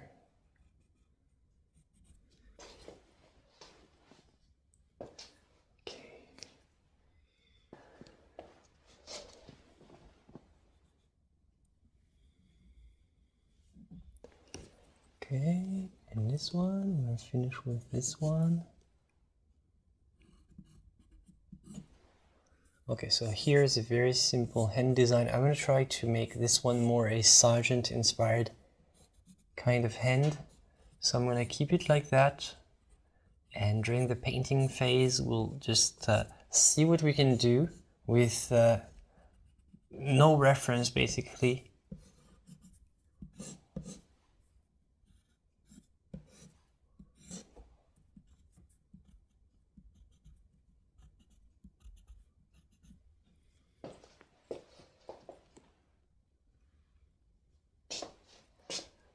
Oh, probably. Like a lot of people right now are already wishing that they were back to the 90s or something like that. Like some eras felt less complicated, some eras felt more inspiring to people, you know. I think it's like looking back to the old age, like old times, with kind of nostalgia and thinking it was better back then. I think it's called juvenoia. Like you always see the past as some sort of golden age. Like maybe they'll have, you know, implants in their brain and they'll think, oh, remember the time when things were simple and people just always looking at their smartphones in their pocket. Was such a simple era. And now we have to, you know, just have our brains checked with Amazon. Quality control every time we go to the gym. And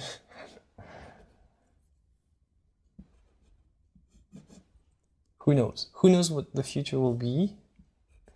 But I don't know. We adapt, we adjust.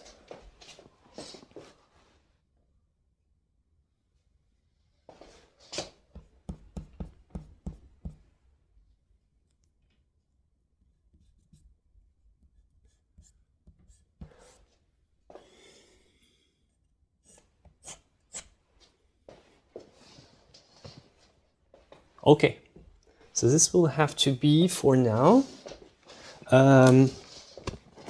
Okay, let's check another hand reference.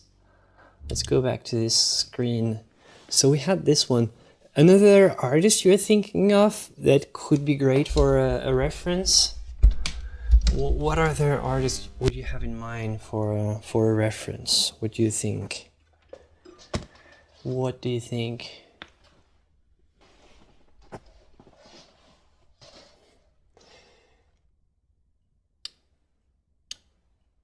Like, well, this is nice, Barbara, but I don't think I'll be remembered the same as Michelangelo. No, come on. But thank you. This is you're nice. This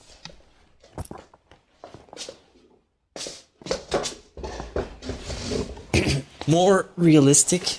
It has to be very like this one, the same spirit that we can just actually study for anatomy's sake. Maybe male hands. What artist would you have? Let's try this artist, Léon Bonnat, because he has an old man, an old job painting. It's not there. No.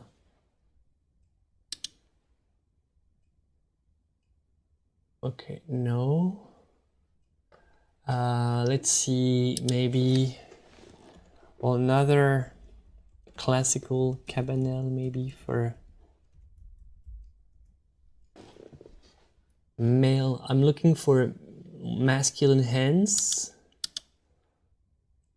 that would have study, that would be study material. Okay, nothing. What could we have? Yeah, I'm looking for more male hands. Let's see.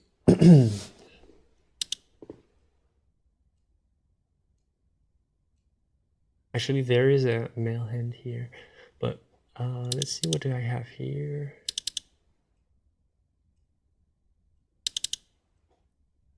I want this one. I was thinking about this one by Léon Bonnat. It's been used as a cover for an album, but it's actually a painting by Bonnat. It's just the best quality that I found. This is the original. It's less, not Léon Bonnat, Job 1880. So interesting hands. I don't know if it's good for a study.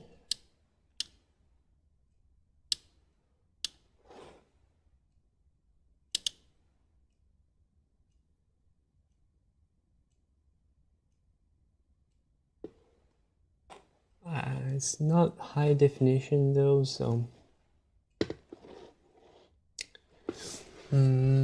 what else could we find?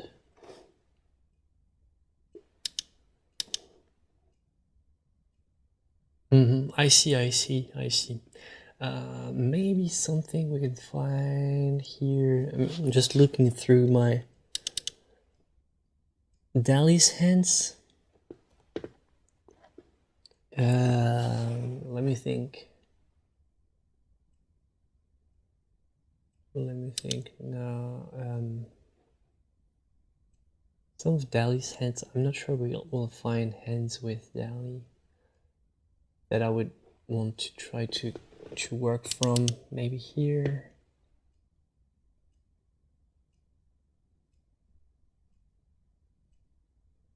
You missed everything.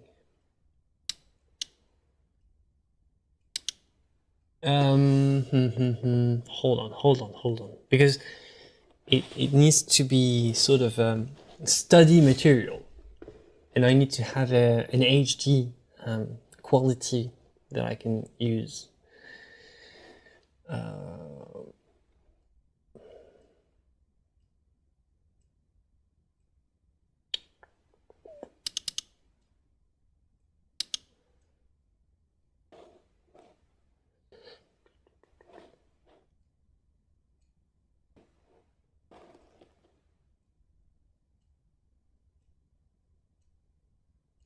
Yeah, but the Judith would be...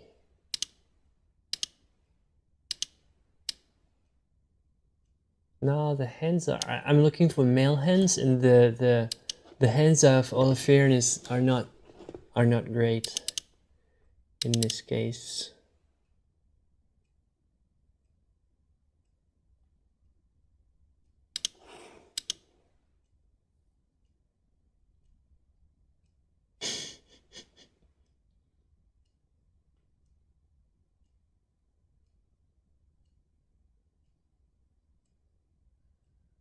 Ah, yeah, you're right. The incredulity, because yeah, there's the hand poking thing. Okay, so let me try to check this one. Is it high res though? Because I don't have the high res one. But there's this one as well. There's some cool hands on these ones. Like this is a super cool hand. Another cool hand with foreshortening. That's actually wild. This one is great as well. Just Caravaggio is such a monster. Look at this dude here. Look at this face. The expression of the body. So amazing. Love it. So you were thinking about this one. Yeah, this one has wonderful hands. Actually, yeah. Like we have 3 hands here. Okay.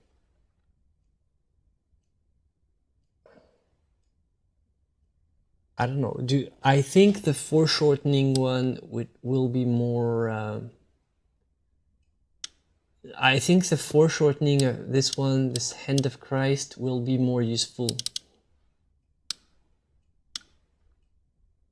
What do you think? The hand of this one with the foreshortening, or this group here, this group of 2, maybe 3. I don't know if I have enough space for the 3, but we'll see. What do you think? What do you prefer? Or the foreshortenings here?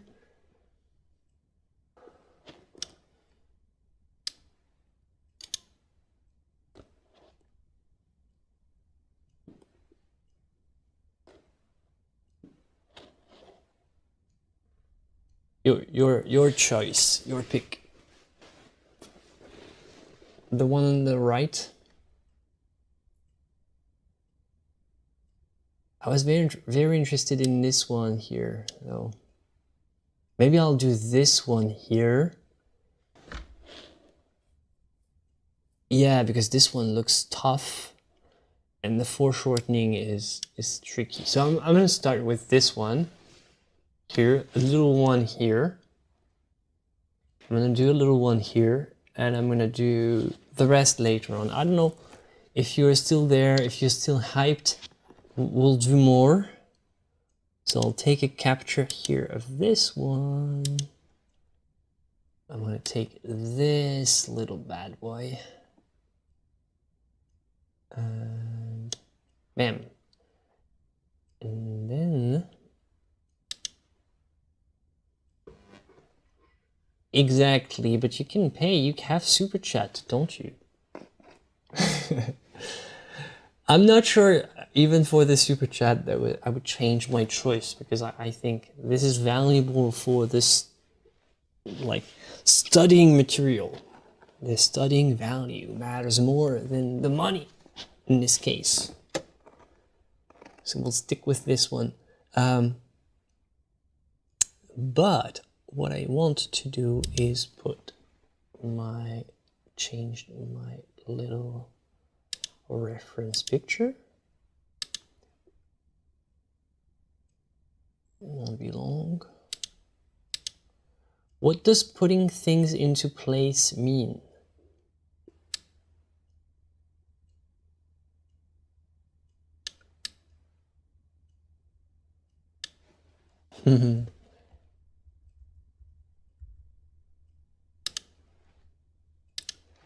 Yeah, this foreshortening is wild.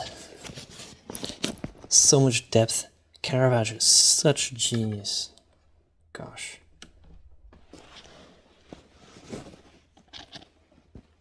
Asking people for super chat money. Nah, I don't do that. Like, it was joking. I was joking, so don't worry. It does work though. On Twitch mostly. On YouTube, some streamers do that. Like, but most of the time it's when they have like special, special kind of streams. But like, yeah, definitely some people have, they have usually a little corner, like writing saying, need a new computer, like $10 out of 500, something like that,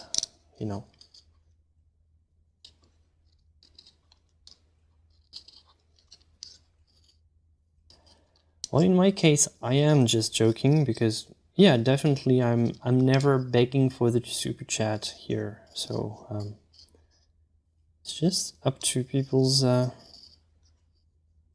like, people do what they want.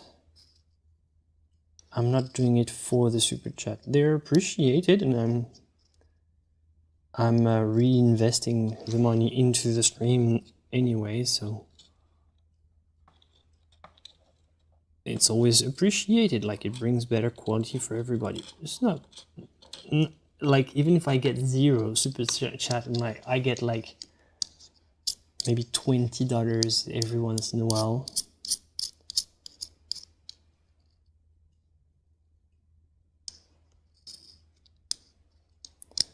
But yeah, definitely I'm never... This is not the point of these streams.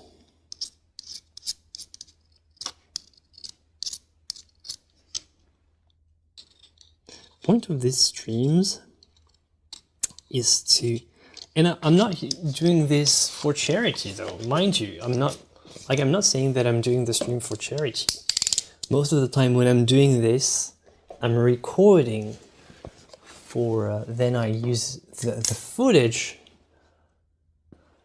for YouTube videos, and the YouTube videos, they actually make money with advertising. The streams, not that much, because you don't get as much.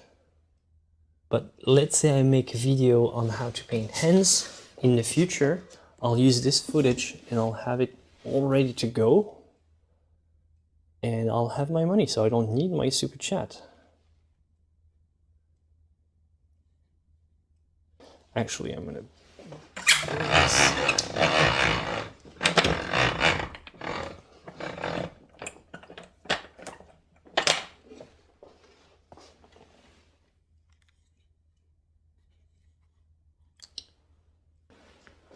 Okay, so we'll do the same technique. I'm gonna start with a charcoal because otherwise you'll not see much.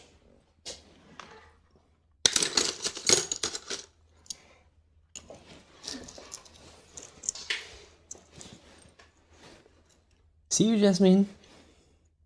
Take care. 105 likes. Let's go.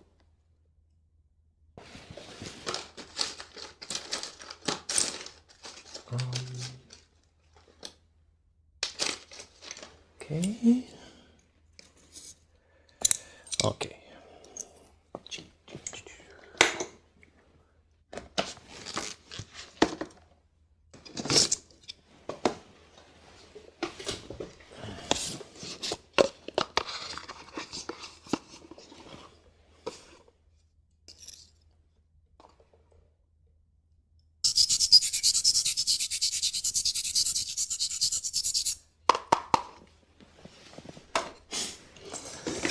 I remember when I did an ASMR section with just me sharpening pencils for like 20 minutes.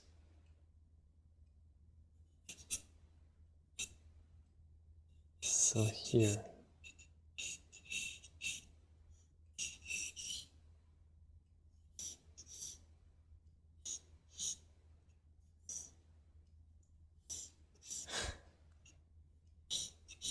Nah, come on, let's not exaggerate here. Oh, actually, it's not framed properly. Hold on.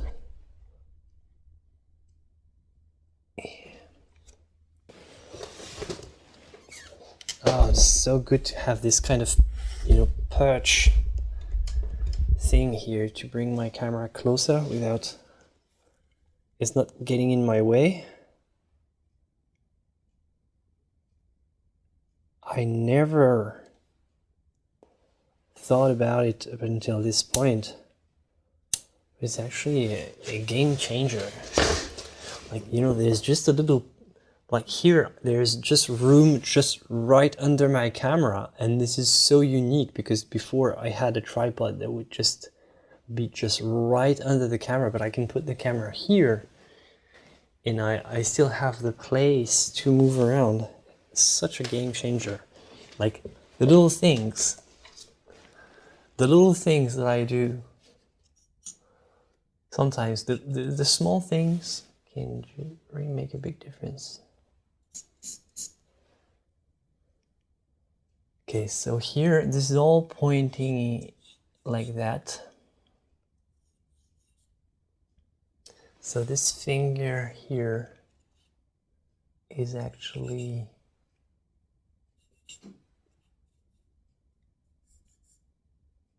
folded like that. Again, it's still the kind of bean shape.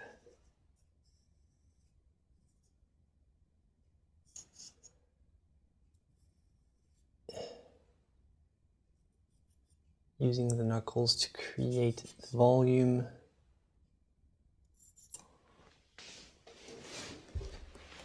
Trying to work on the structure here.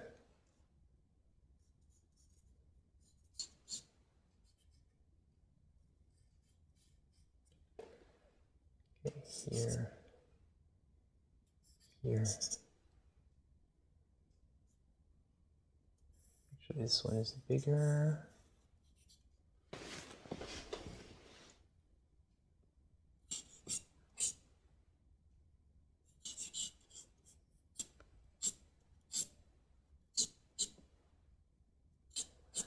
And trying to get the thumb right.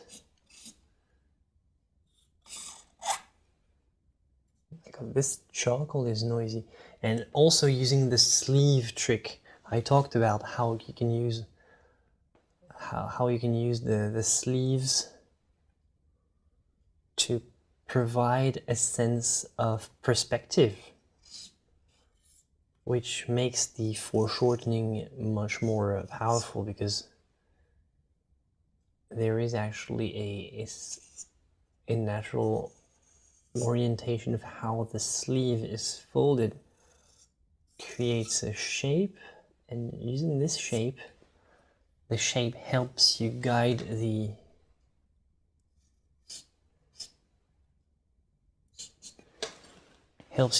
viewer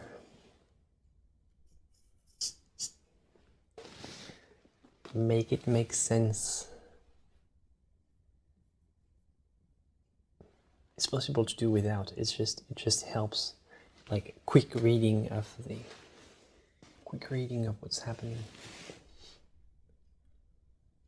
Socrates, are you here? Who is there? Who is there right now?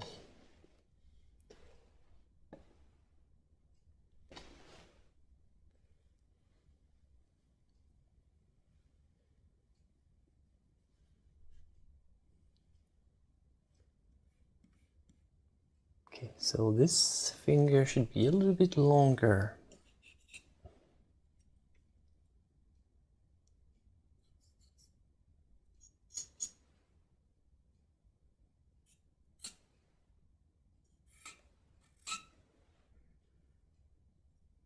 Oh, thank you for being here. I feel less, sometimes it feels lonely to be in the studio. It's, to be an artist, you have to like the solitude a bit. But it feels great to be live with you, because it almost feels like having a bunch of friends just goofing around, making unintended puns.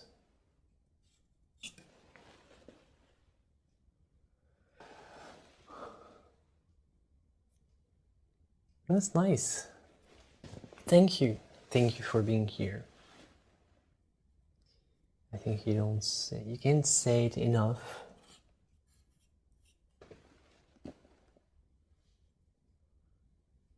Okay, so it's just, now I'm looking for the right size. It's not the placement that wasn't good, it's more the size. This is one of the trickiest thing about hands, is the size. Sometimes you can actually cheat with the size, and I have to say that sometimes you can just prolong the fingers. Actually, I might try to, I'm gonna put a note here to do that. I'm gonna write size here. I'm gonna try to show you how you can take this hand right there. Afterwards, when I'm done with this one, I'm gonna show you how you can cheat, because this is a very common problem, is that you have the hand but it's too small. Often happens. If it's too long, it's easy to kind of crop. If it's too small, I'll show you how you can just, you get it, how you can just make a hand larger. You just prolong the fingers and just change the position of all the articulations, the joints. But I'm going to show you, because it's something that happens to me a lot. I have to do resizing of hands way more often than I would want. So I'll show you how I do it, because I find it kind of instructive. I'm gonna make this one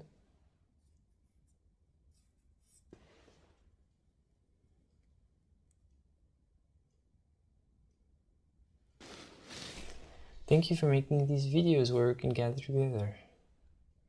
Midnight art always hits different. Is it midnight for you as well? For me it's 11:19 p.m. Yeah, it always hits different. For me it's, yeah, I think I'm kind of abusing, I have to say I'm kind of abusing late time hours. Oh, by the way, so do you, like, be honest, we're friends here. Be honest, do I have a tendency to say cutter when I should say cutter? Because a lot of people were thinking that I'm saying, like in my last videos, a lot of people thought I was doing cutter, when I was actually saying cutter. But I didn't notice exactly, but do I have this tendency? Man, I have to work on my pronunciation. Man. Color. What is this color? If you want to change the color, yeah, right? You know, I do at time. Okay.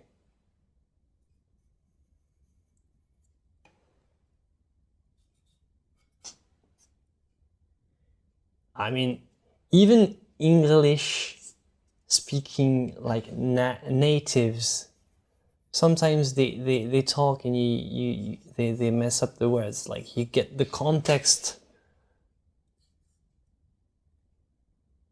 So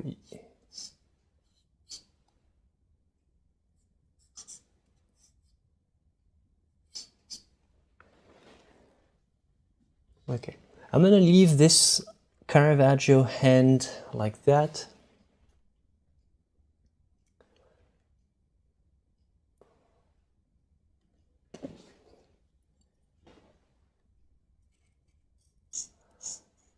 Well, I was in London once, and I've heard this Scottish guy speak, and I really thought he was speaking a different language, but it was just English, but with such a strong Scottish accent that I couldn't understand anything.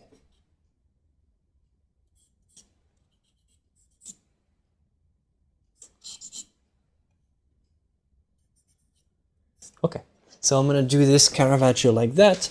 I'm gonna keep it like that, not push it more.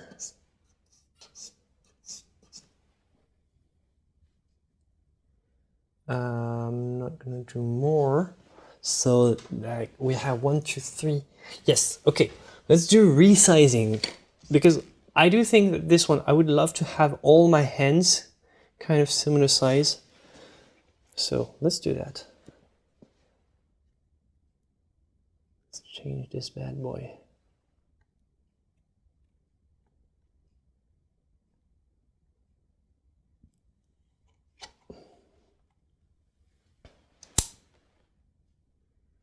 Yeah, right. And like for your country, at least, like everybody's speaking the same language. But imagine, like, some countries have actually different languages, like, and some countries have tons of local, very local dialects and they struggle a lot, I guess. So when you want to resize, super simple, just push the limits towards what you want to achieve, and then just spread all the joints and make sure you adjust the thickness as well. So thickness of the entire palm here would go all the way here.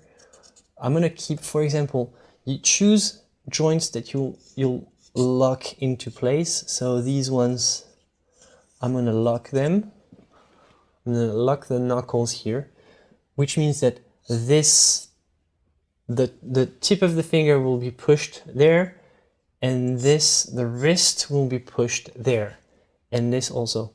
So overall, this position will stay the same. So find an articulation that will have a locked position, anchor it in place, and then push the rest.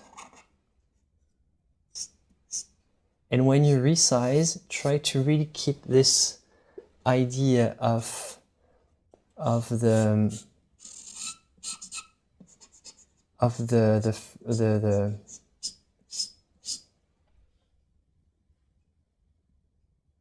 try to keep this idea of the shape, because it's going to become even more important.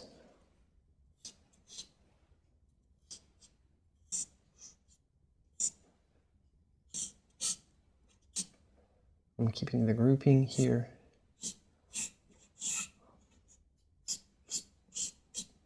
And here it finishes like that.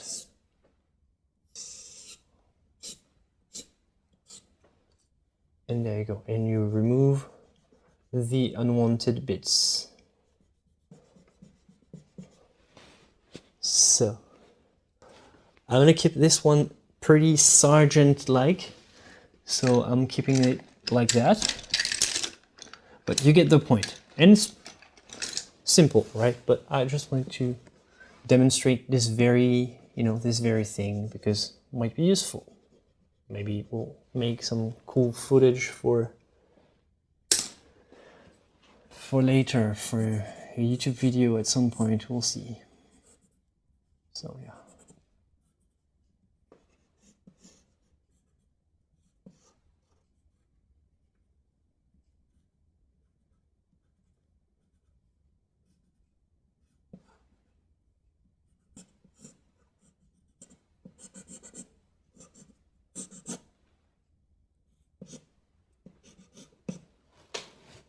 So you hear a lot of accents. So how bad is my French accent then? Is it curable?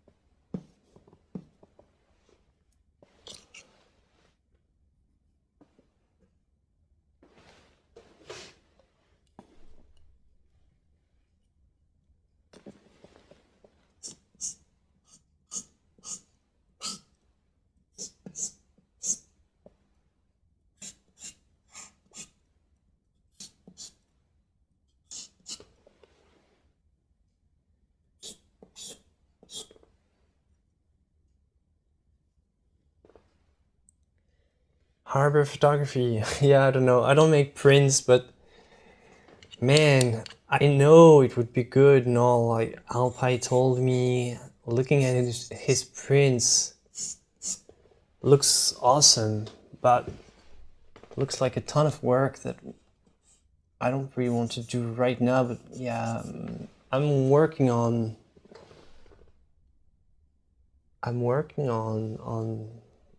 stuff. I'm trying to look for good options, but man, it's tricky.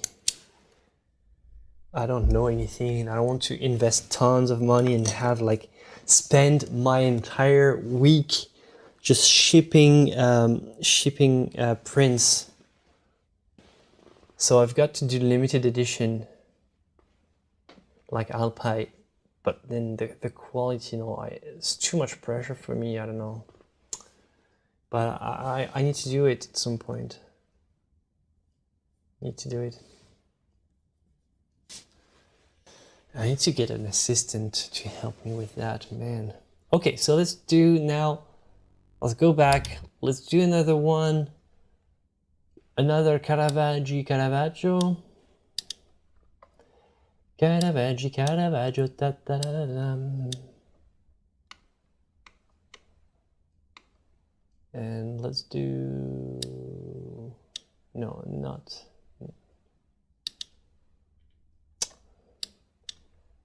Okay.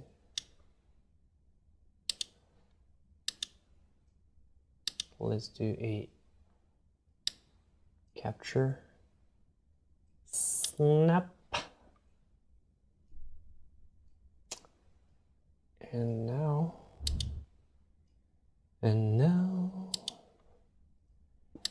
the end is near. We're almost done with all our drawings, my friends.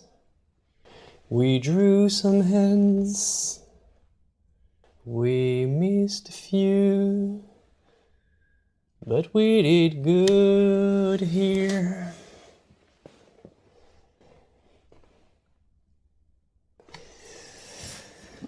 Na, na, na, na, na, na, na. I threw it all. Na, na, na, na.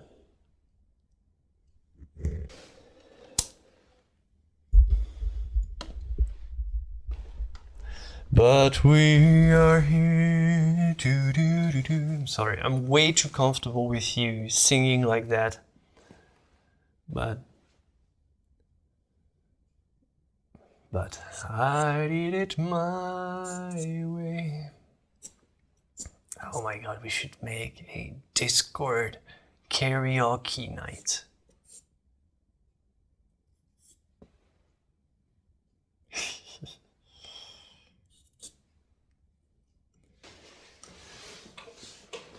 Man, I have space to do one more here, actually.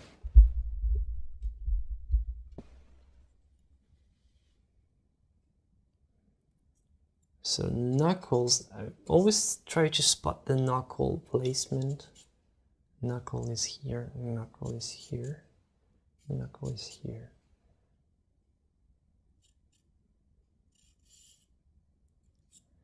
Exactly, because not a lot of people know, but my way is actually first a song, a French song called Comme d'habitude. Je me lève et je te bouscule. Tu ne te réveilles pas comme d'habitude. Ma main caresse tes cheveux, presque malgré moi, comme d'habitude. And now, I don't know the lyrics for the rest of the song, but I can play it on the piano. And this is one of the greatest songs ever created.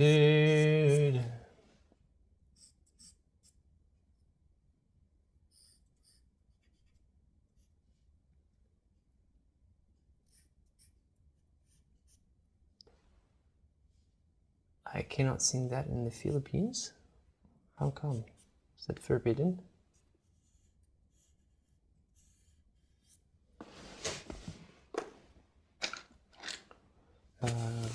I need an eraser. Okay. Go back here. Well, I don't know if you noticed, but I stopped the music for today. So now I've got to provide the musical entertainment for you.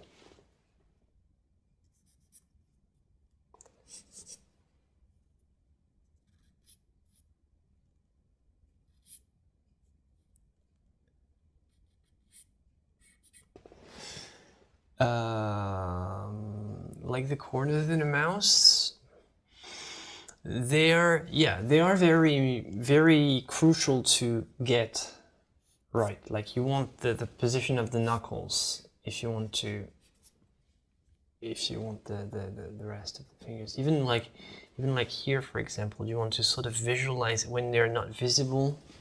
Like here, you want to visualize pretty much where they are, like transparently, like here, here, here, here. Even when they're not visible, you want to just kind of have a little 3D see-through vision of where they are in reality.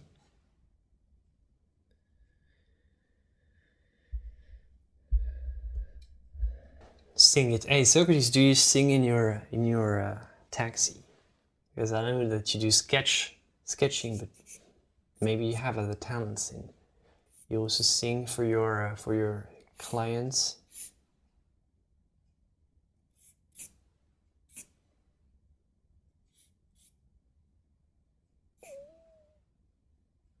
Hey, look at that! There is actually an anomaly here in the hand of Christ. Have you spotted it? Once you see it, you can't unsee it. So I don't know if it's a problem of the reproduction or if it's something that's hidden. If this the biggest finger here is hidden somewhere in the drapery, but there is an anomaly. At least it's a visual anomaly. I don't know if it's from the reproduction or not. So now I'm hesitating to copy it as is or not. I think I'm going to correct it.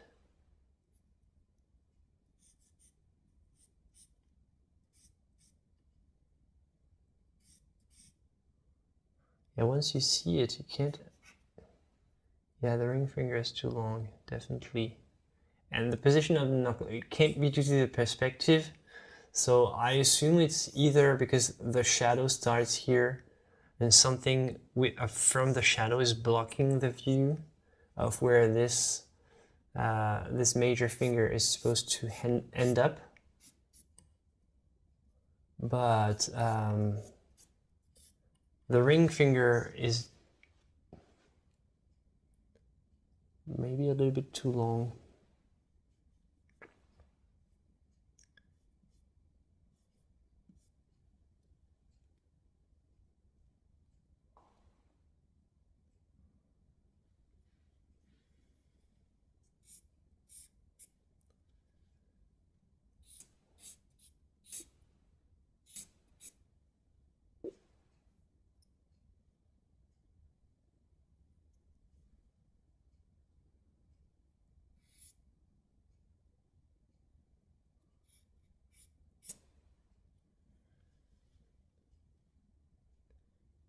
I don't know, not sure. Like, due to the perspective, they could have, visually speaking, what would make sense is that they could sort of have the same, you know, have this visually, they could end on the same horizontal line, like that. But having this one way longer here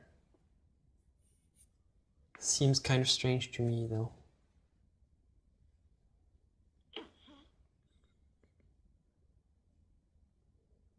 Wow, I don't know.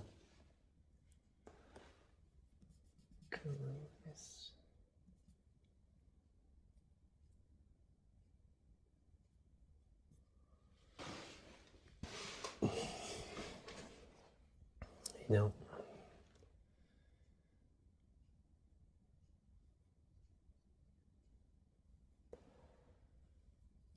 And it can't be the perspective because the position of the knuckles here tell you that it can't be the perspective.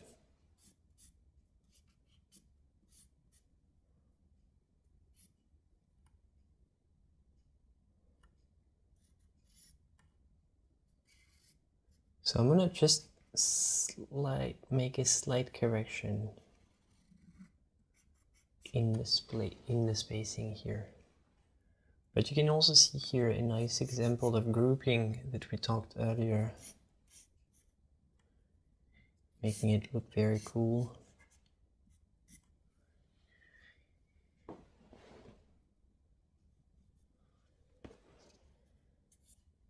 Okay, here, this little, you know, it was black dirty fingernails like that.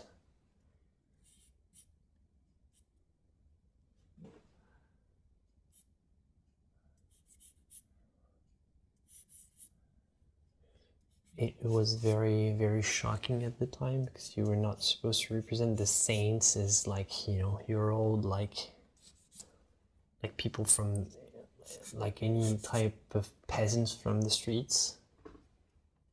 You were supposed to idealize them, make them look, you know, sacred. But Caravaggio actually took some people from the Italian life from the time, and it made them just feel so much more realistic.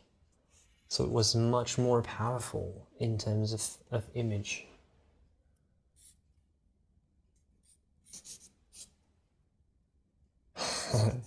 AI first gen.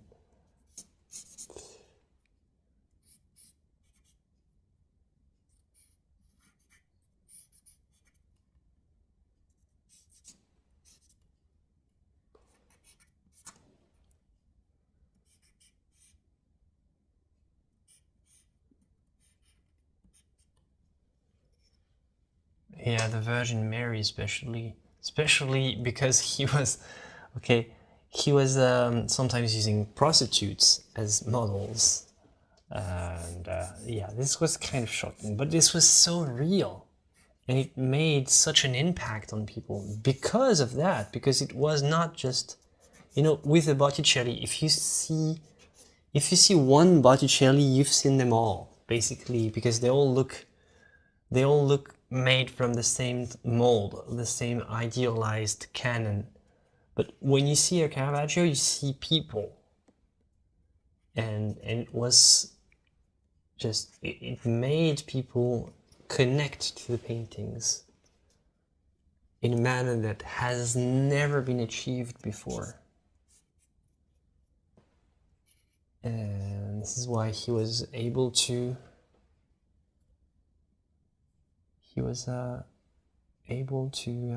commit crimes and get away with it for a while, because he was just so damn good that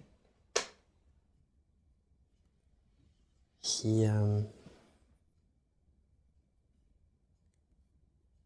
had a little bit of a pass from time to time, because he was making gorgeous paintings for the popes and stuff.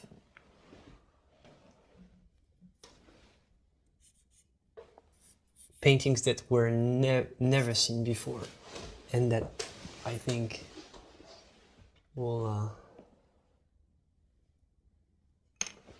I don't know, we'll never achieve this level again. All right, one final one.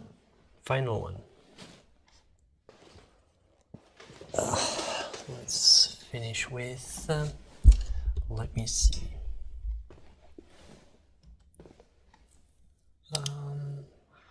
Final one. Who could we try to find?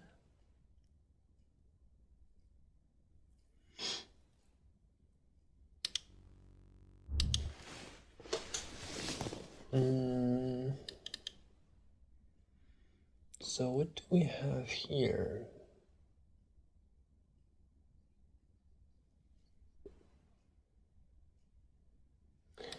Now we already did 2 Caravaggio, so we have to find something else.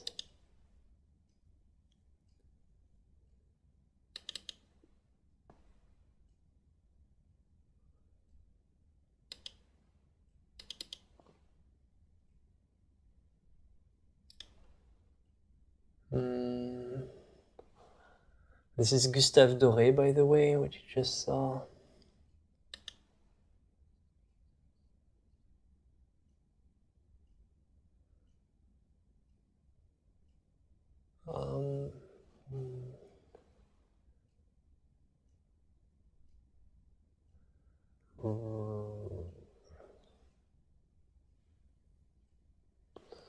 Maybe Rubens? Let's check out our friend Rubens.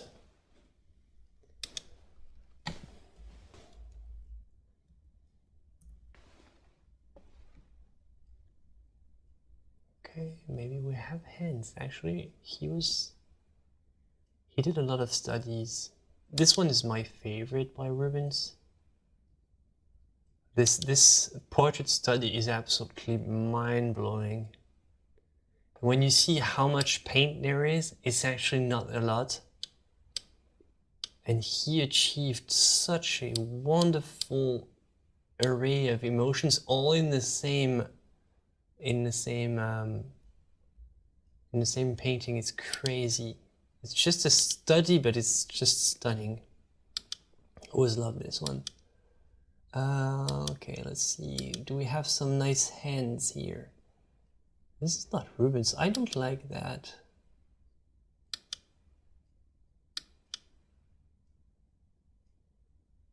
Why do I have so many unrelated artists?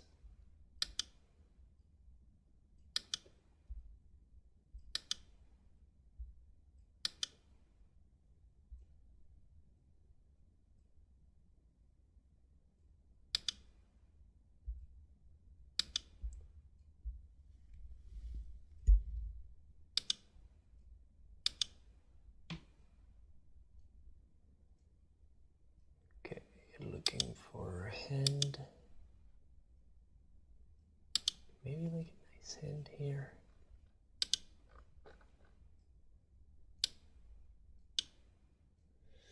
Not really, not great.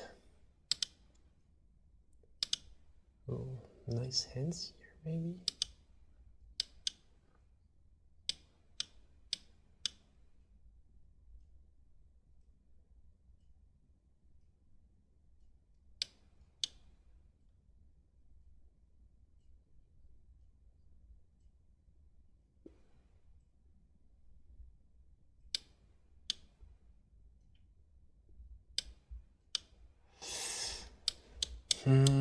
Nah, not great hands for study. Not study material, let's say. What do we have? Yeah, well, yeah, Pissarro, don't be creepy or you'll be timed out. Like, that's not a way to address people here. Check this hand. Okay, not great art material.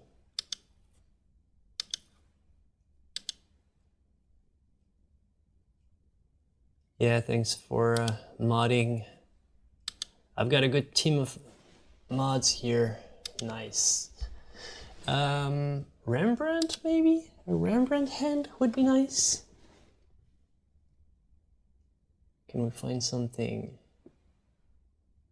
Why do, when I have Rembrandt, why do I have unrelated paintings? No, not from Rembrandt. So I've got 1, 2, 3 feminine, 3 masculine, so whatever really. Just looking for something that has a, you know, something we can learn from a bit. This is a Van Gogh here. I don't know why. Why? I typed Rembrandt and I'm...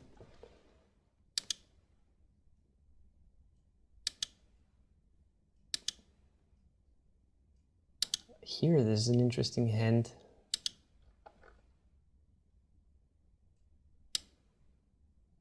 Oh. Maybe you'll be grossed out if I show the bottom, but...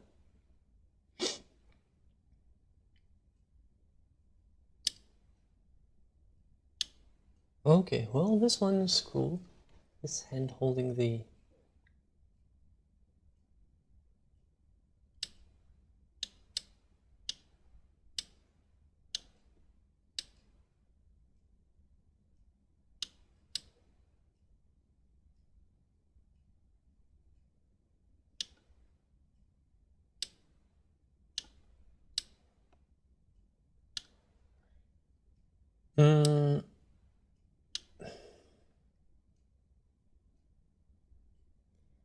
Which one though? This one is interesting. This one is interesting. This one is interesting as well because it's like holding the scissors. I really like it.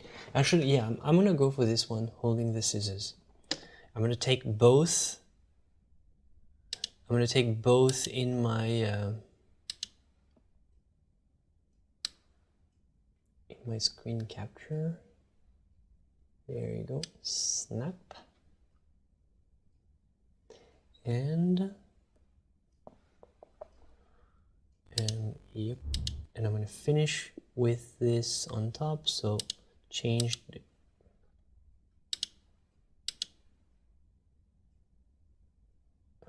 and yeah. So we'll make this one for the end. Here, just this little spot. I've got a little corner here, so I'm gonna do that. And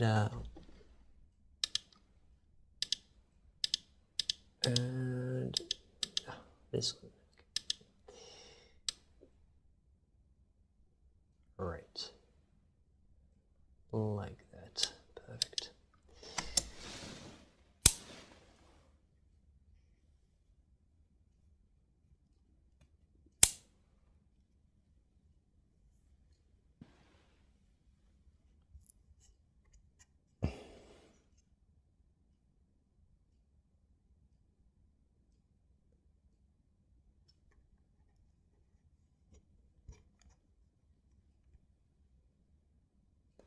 Thanks, Cody. It's good to have mods, reactive mods. It's good to not have to do that all. There was a time I had to do that mostly by myself.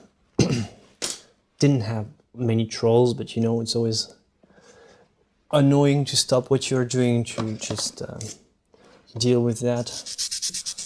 Like I have to draw many hands, can't stop for the trolls.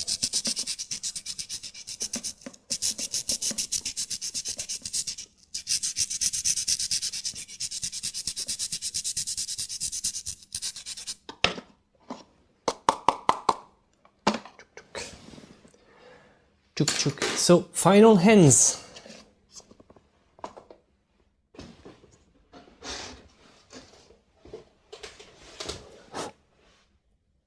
Yeah, GG to the mods.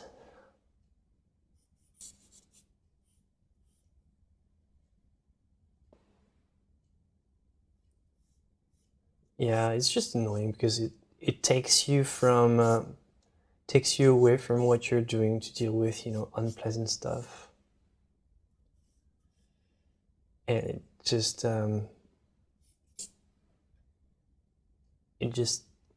takes a lot of brain power for very little like much annoyance and not much. I don't know what it's worth these guys to troll like that, but you know, it's always, you know, some people get off on this stuff, just being annoying online.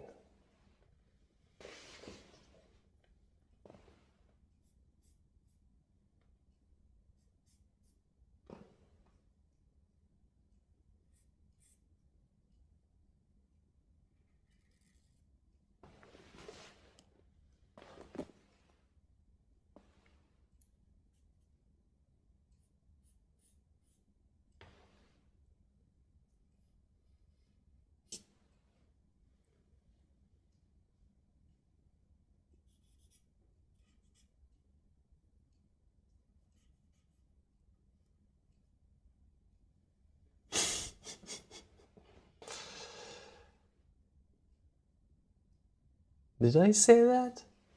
Did I say that, Socrates? Man, I say a lot of stuff, man. You shouldn't listen to me all the time, man. It's not good for you.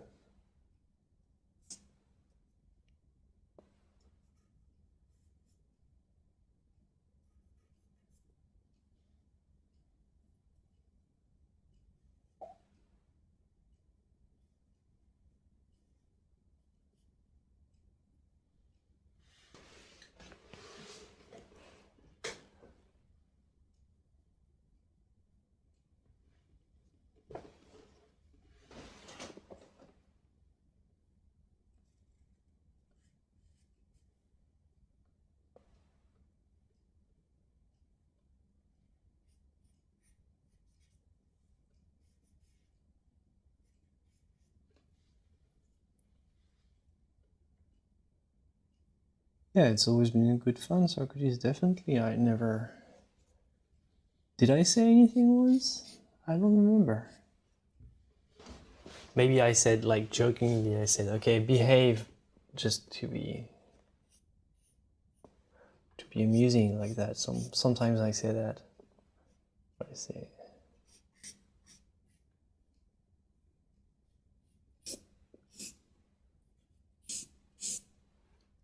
Yeah, this is the anatomy of Dr. Tulp.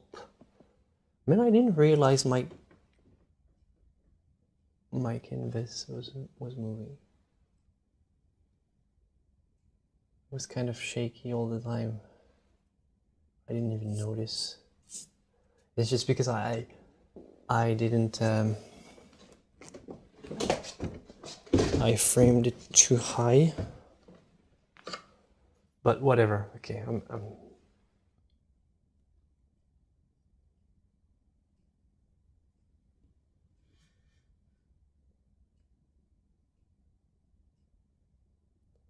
talk to the hand. Oh, nice one, Dahlia. Well, you get a receipt as point.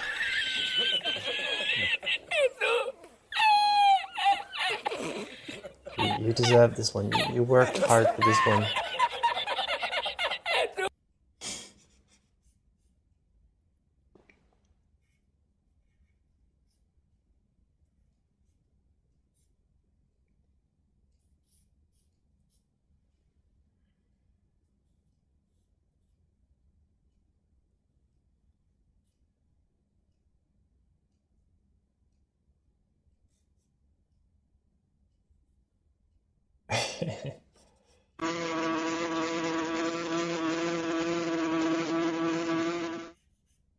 Oh, hello, Jeff.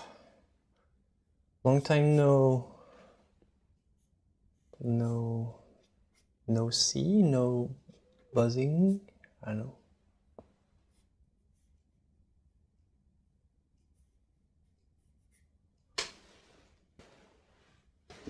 There's crazy foreshortening on this one.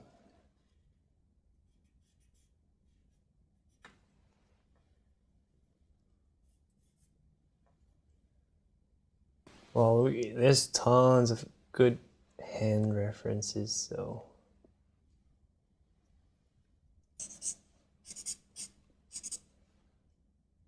Definitely a lot of stuff we could have done. I love how this one has been painted by Rembrandt with very little brush marks. Really sparing brush strokes.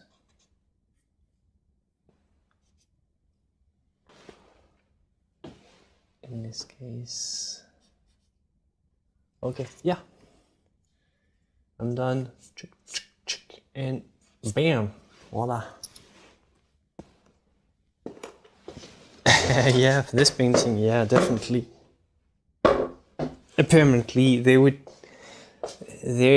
was a Valdemar documentary on these, and apparently they would keep the corpses for several weeks, and it would really stink. It would really stink. Okay, you can take a screenshot.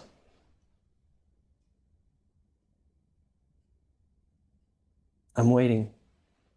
Hold on.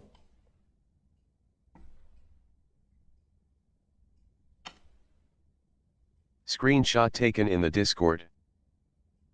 Screenshot taken in the Discord. Okay, I think I finally will not have my face in the middle of the thing. Finally, we've finally reached this blessed day. I didn't have my face in the middle for the screenshot. Finally, great accomplishment. Great accomplishment, and it was a very nice and fun and enjoyable stream in your company, everybody. It was cool, really nice. Thank you for being here. It was awesome. Next time, oh, maybe Friday. Next time we'll do the painting. How does it seem? Maybe Friday I'll do something different and we'll see. Maybe we'll do that next Sunday, whatever. But it was awesome to be in your company, my friends. Take care. And as always, joy and inspiration to you. I'll be signing off. See you all later.